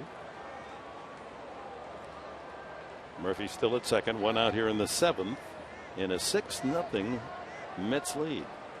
Young or old, it doesn't matter. Can't beat fun at the old ball yard. Line drive, base hit. Flores delivers. Here comes Murphy around third, and he scores for the third time tonight. It's 7-0 Mets. Sharp single by Flores, his 23rd RBI. Up and in, and Flores gets this ball very nicely. Gets his hands in, doesn't hit the sweet spot, kind of that hollow sound, but because it's elevated, you can get it over the infielders' heads. Mets adding on. Not missing many mistakes tonight, the Mets. 7 runs and 13 hits. Flores now has 8 RBIs in his last 8 games. Siciliani, happy night for him. His first major league RBI and first major league steal last time up. His third hit as a big leaguer.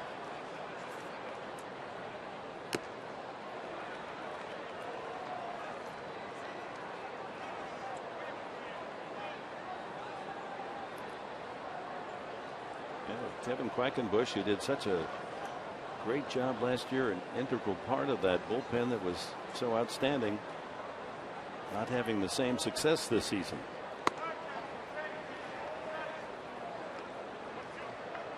A run here in the 7th inning. His ERA 3.24 coming in, 16 2/3, 17 hits and 6 runs.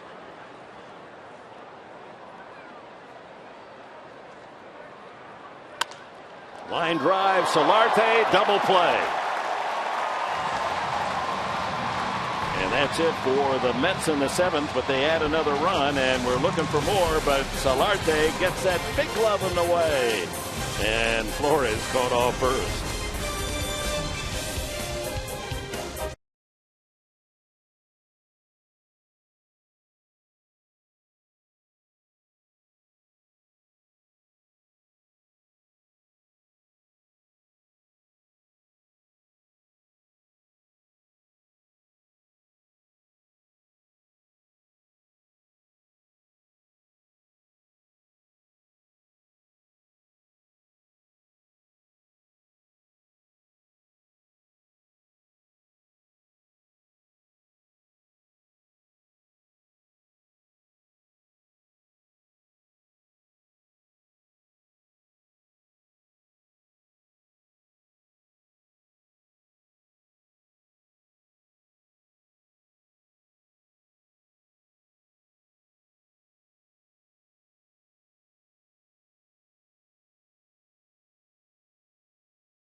You by Geico, August 18, 2013. Bottom of the 9th, Will Venable just inside the foul pole. A game was tied at 3, a walk-off home run. Venable's first. And the Padres go on to win it 4-3 against the Mets.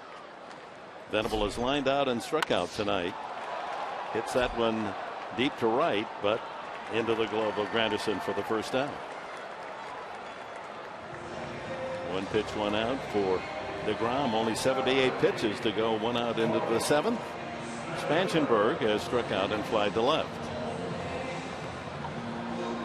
Well, Dick, remember maybe about a month ago we talked about the average number of pitches for a big league pitcher to throw during an inning. It's 16.5 to be exact.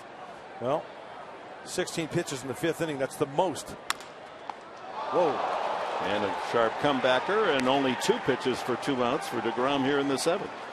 He threw 16 pitches in the 5th, and from the 1st into this inning, 13, 14, 11, 13, 16 in the 5th, and 10 in the 6th. And the athlete, Jacob DeGrom, makes it look easy on the one hopper. Former shortstop, he knows how to handle that lever. So 2 outs to Justin Upton, who has struck out and flied to right.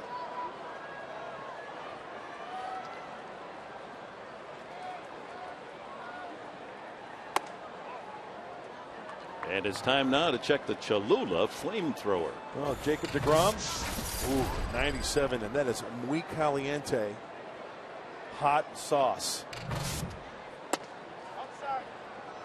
Cutter, and it's 2-0. And then he has to throw the cutter. Really?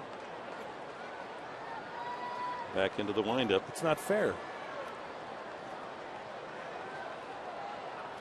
That ball is drilled to deep center field. Lagares going back and makes the play. So 4 pitches to go, 1, 2, 3 in the 7th. It's still 6-7 Mets.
Mets over the Padres, top of the 8th inning. Mark Sweeney and Mike Pomeranz working on Padres Live, the post-game show, which will be brought to you by Cox Communications. Really only one storyline so far in this ballgame, Mark, and that is Jacob DeGrom. He has been filthy. Mike, when you see him live, it's very impressive. He works very quickly. He gets on the rubber. He understands that he's got that fastball, but the secondary stuff, he knows how to pitch. It's not just a thrower. He knows how to pitch, and he's dominated tonight. Yeah, he has been remarkably efficient. Very tough night right now for the Padres. When we see you after the final out, we'll talk about everything that happened on the field today. We're also going to take you around baseball, show you an absolute home run barrage in Colorado this evening, and you're going to hear from the manager, Buddy Black, and hopefully we've got some bright spots to point out after this one is over. Let's get you back up now to Dick Enberg and Mark Grant. All right, Mike and Mark will be with you. Post-game show as Corey Mazzoni comes in to work the 8th inning for the Padres. He'll face the lower 3rd. Mets order, Lagares, Plawecki, and DeGrom. 6th outing for young Mazzoni, who was acquired from the Mets during the season. Alex Torres going to New York. Ground ball sharply to short. Gloved by Barmas. 1 away. Lagares 2 for 4 now. Brings up Plawecki, who was struck out twice and flied to right.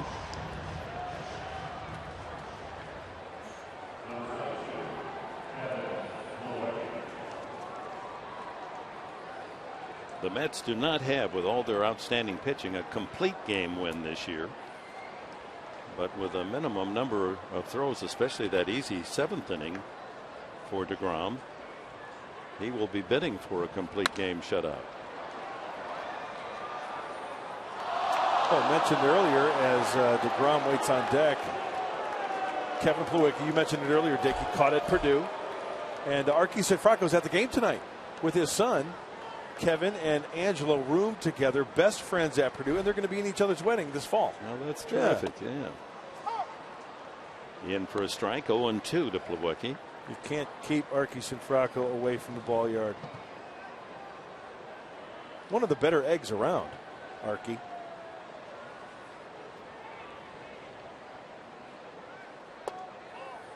Good breaking ball from Corey Mazzoni. He's got the good fastball, mid-90s. Boy, if he could locate and expand that zone with the breaking ball and the changeup, he's going to be a good one. He's been the extra man in the bullpen for the Padres and probably the odd man out when Yonder Alonso returns, because he has options. And Alonso, we expect, might join the club certainly before they go on the next road trip to Cincinnati. Maybe he'll be here for tomorrow or the final game of the Mets series. He's still in El Paso. Had a couple of hits last night. Full count now to Plawecki.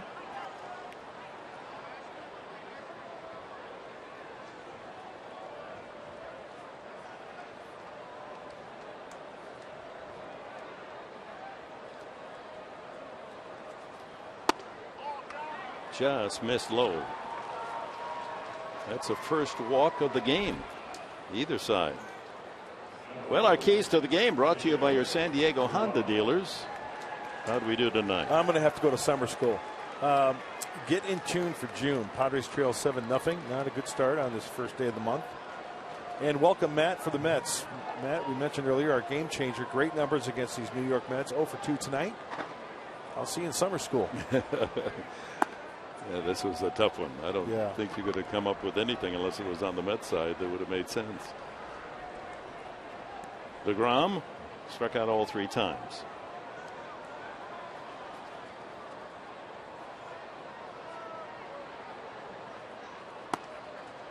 Two and 0 to the pitcher.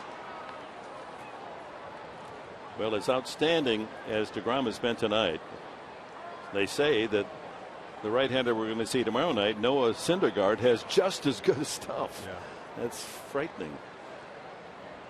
Good crop of arms in that Mets clubhouse. Sharply hit, perfect double play ball, 4-6-3, and that's the 3rd double play for the Padres tonight.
Freeman of the Atlanta Braves clubs one to deep right center field.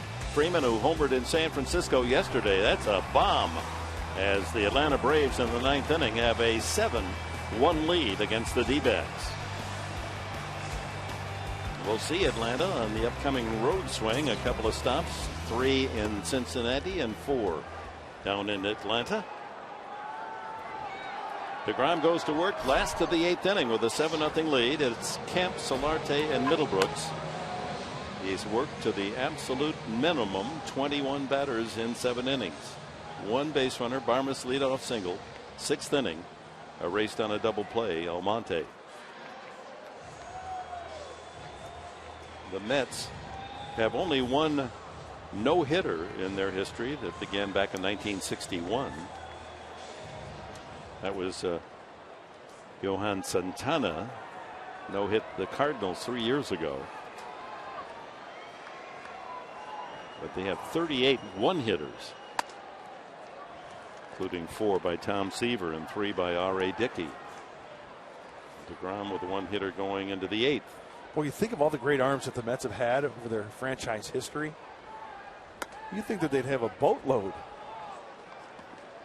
Well, you could say the same about the Padres. Absolutely. All this time without any no-hitters. Huh? Come on. We're going to have one this year, don't you think? Absolutely. Kemp takes a strike. It's 2-1. Didn't like that call. Little cutter off the plate. Solarte next, and Middlebrooks here in the 8th inning. DeGrom only threw 5 pitches in that 7th frame. Last inning. 3-1. Kemp still jawing about that 2-0 pitch. Uh-oh, here we go. He's going to be now they're going to toss him.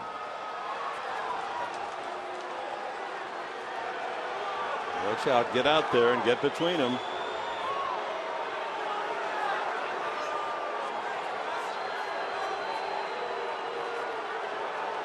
Well, Iasonia has been a pitcher's umpire for both sides, mind you. Both sides. Cashner got some calls as well.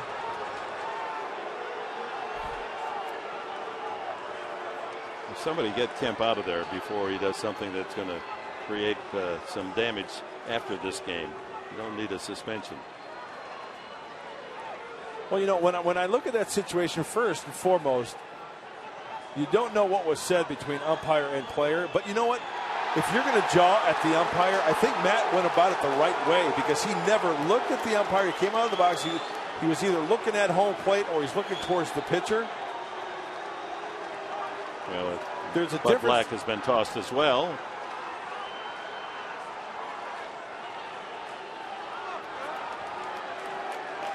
It's a 2-0 pitch that he didn't like.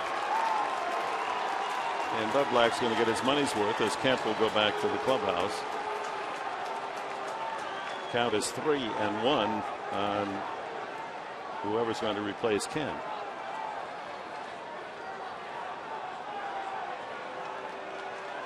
And just guessing that Kemp is saying your strike zone is that wide.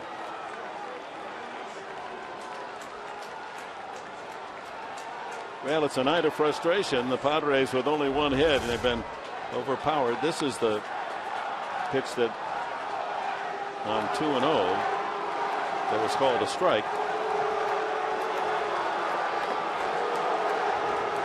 That was pitch number 3 on a little cutter. Looked like could be called a strike.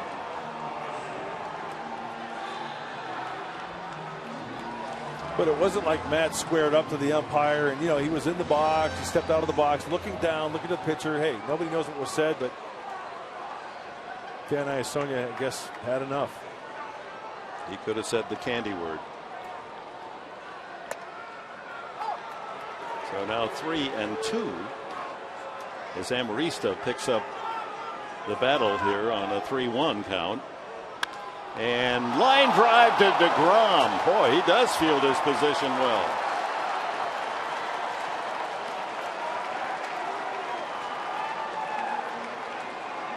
That's the first out here in the 8th. This is not an easy play, but no. 6'4", and he gets up the ladder to make the catch. And you know what? For a guy who's a power pitcher with that type of stuff, he puts himself, I mean, he turns a little bit away from the plate, but he puts himself in a pretty darn good position. 95 yet on the fastball as he blows that by Solarte. Dave Roberts, the acting manager, with Bud Black ejected.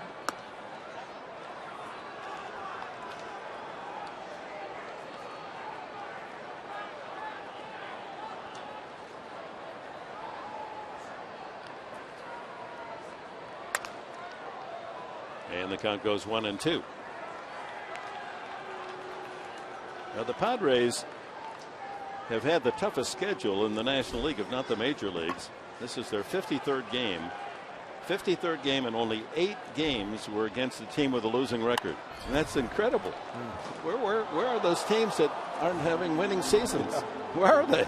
Boy, timing's everything, isn't it? They're not playing the Padres, and of course the Mets came in with a record of 28-23. Cincinnati apparently will be a team with a losing record when we go there Friday. But then Atlanta now winning tonight, they're above 500.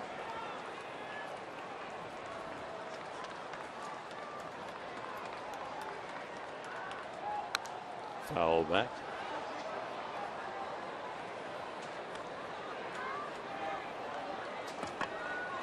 Cincinnati is 22-27 tonight, stuck before play. Dodgers win tonight 11-4 in Colorado. Pittsburgh now has a 4-2 lead in the 7th inning at San Francisco. And as you saw, Atlanta leading 9-1 in Arizona. Well, the New York Mets pen is busy as Solarte hits it to center field right at Lagares for the second out. This copyrighted telecast is presented by authority of the San Diego Padres. It may not be reproduced or retransmitted in any form, and the accounts and description of this game may not be disseminated without the express written consent of the San Diego Padres. So DeGrom, that was his 96th pitch. 2 outs here in the 8th. And he's gone over 100 the last 3 times out. Middlebrooks has popped up and struck out.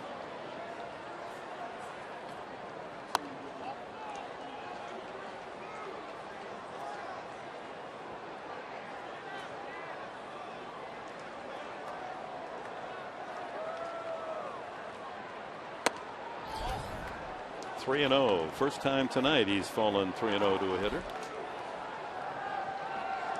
Sean Gilmartin, a left-hander, and Hansel Robles, a right-hander, are the 2 men you saw in the bullpen. 3-1.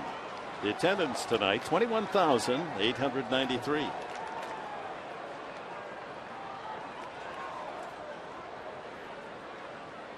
Ground ball to the hole, knocked down, but no play, as Middlebrooks has an infield hit. Second hit off the ground.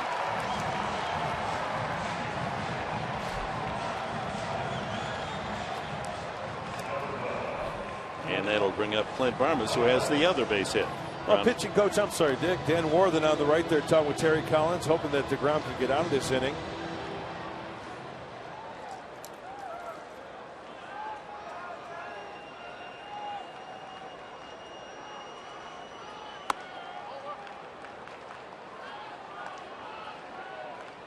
Barmas shot a single through the open right side for the first hit in the 6th inning, leading off. DeGrom at the time had worked 5 perfect innings. Young man's made a statement. Fans are going to go home from Petco Park tonight saying we saw an outstanding young pitching talent. Good command both sides of the plate, mixing in some off-speed stuff. Change up is nice. There's a cut fastball. Middlebrooks jogs over to second base on the DI. Defensive indifference. 1-2 to Barmas. Well, a chance to ruin the shutout bid here.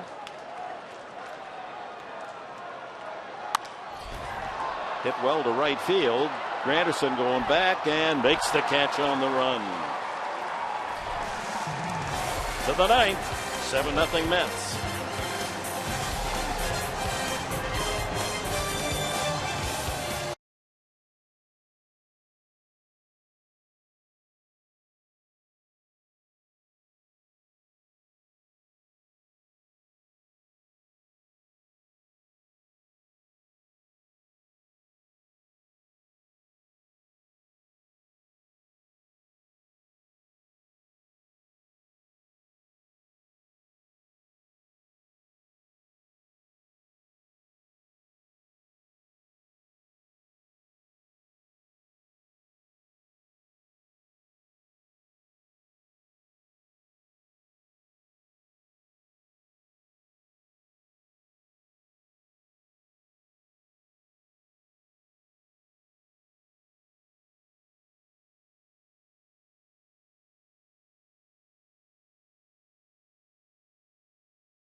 Mercury Insurance. Log on to mercuryinsurance.com. See how much you could save. And by Petco. What we feed them matters.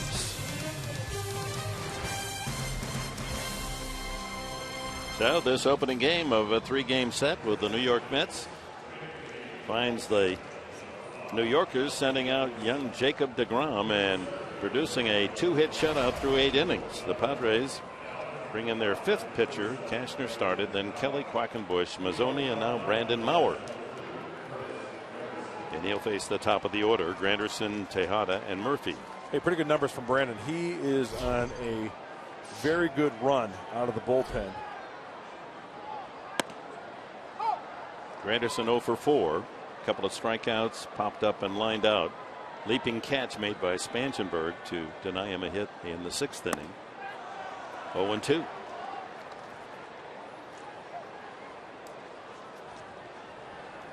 Brandon has turned in scoreless outings in 17 of 22. Struck him out. Boy, a lot of strikeouts. That's the 16th strikeout of a Met tonight. Chris, what do you have for us? Well, some good news for Will Myers as he is progressing in his rehab. Earlier today, before batting practice, he was taking some slides, kind of popping up on first and second base in between. So he took some swings in the cage off a tee 2 days ago, so he's improving. Also, possibility of getting Yonder Alonso back here tomorrow. He was with the Chihuahuas today, went 1 for 3. So he could rejoin the team tomorrow. Also, Brandon Morrow will be in a rehab start tomorrow with San Antonio. You saw, thank you, Chris, you saw Meyer practicing a slide and Jose Valentin coaching him. Get your hands up on the slide. Keep them up. He goes around, does Tejada, who's 3 for 4. Doubled, singled, and struck out. And the man on deck, Daniel Murphy, is 4 for 4. So the 2 and 3 hitters, 7 for 8 tonight. 1-2 the count. Dick, you're absolutely right. Good call on that slide. A lot of runners, they'll drag that backhand, and that's how you jam a wrist, a finger, a thumb. That's how Myers hurt his wrist. Right. And you're going to be going into that base so hard it's a pop-up slide, your hands up in the air, bam, you pop right back up on your feet. You're good to go. Tejada slices that into the right field corner, and Venable, who has taken over from Kemp, makes the catch for the second out. So Venable moves from center to right, and Amarista, who came in to hit for Kemp when he was ejected, is in center field. So 2 outs here in the 9th, and Murphy 4 for 4. And lines it to the shortstop, Barmas. Goodness, is he hot? 1-2-3, the story of the 9th for the Mets.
plays of the game featuring Jacob deGrom. Goes 8 innings, allows only 2 singles, doesn't walk a man, strikes out 8, and was working on a perfecto through 5 innings. Faced only 1 over the minimum. Double play erasing Barmes after he singled in the 6th, and infield hit by Middlebrooks, the other base hit and the only Padre left on base tonight. Sean Gilmartin, the left-hander, comes in to work the 9th inning, and there are his numbers. Fastball, changeup, curveball, slider for Sean Gilmartin. He's allowed 3 runs over his last 12 and a third innings. It's over 14 outings for the lefties. Boy, high numbers for the lefties. He doesn't have that wipeout pitching from the left side. Righties, he's got dialed in at a 212 average. High on the walks as well for Gilmartin. Gilmartin grew up in the Los Angeles area, went to Crespi Carmelite High School, then on to Florida State, and was the #1 draft pick of the Braves 4 years ago. Selected by the Mets in the Rule 5 draft last December. Austin Hedges leads it off. High fly ball, shallow and right. Toward the line goes Granderson, and in foul territory makes the play.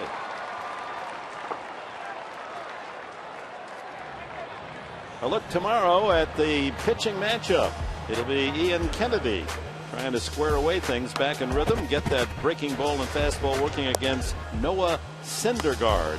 Syndergaard called up from the minors this year. He's only 22, and they feel that he has a brilliant future, just like the man we saw tonight, deGrom. So be with us tomorrow night, Fox Sports San Diego. TV time at 6:30 for Padres Live, the pregame show.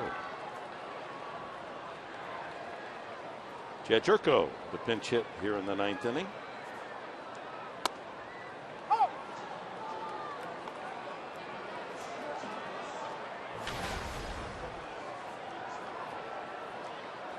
There are Jerko's numbers on the season. A couple of home runs, 11 runs batted in. And he's quickly down on the count, 2 strikes.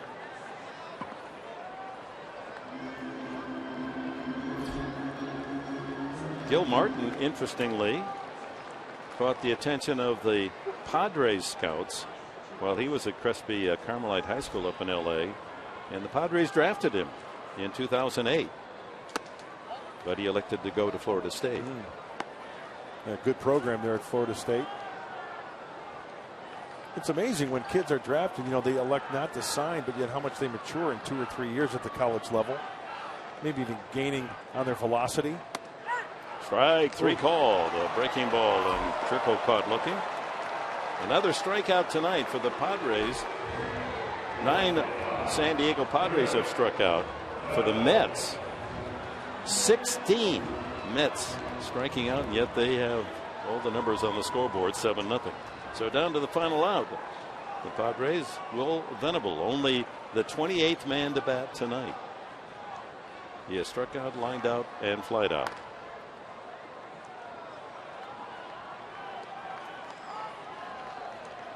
And the Padres led the National League, being shut out 19 times a year ago. This would be their 9th this year.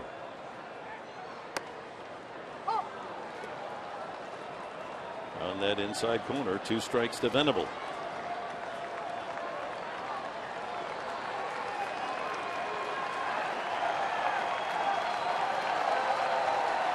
So Mets fans here tonight looking for that final strike and a possible strikeout down the game. 21,893. There's room for you tomorrow night. Some good seats available, and Wednesday night as well. An hour earlier because it's a getaway date. So 6:10 game time Wednesday.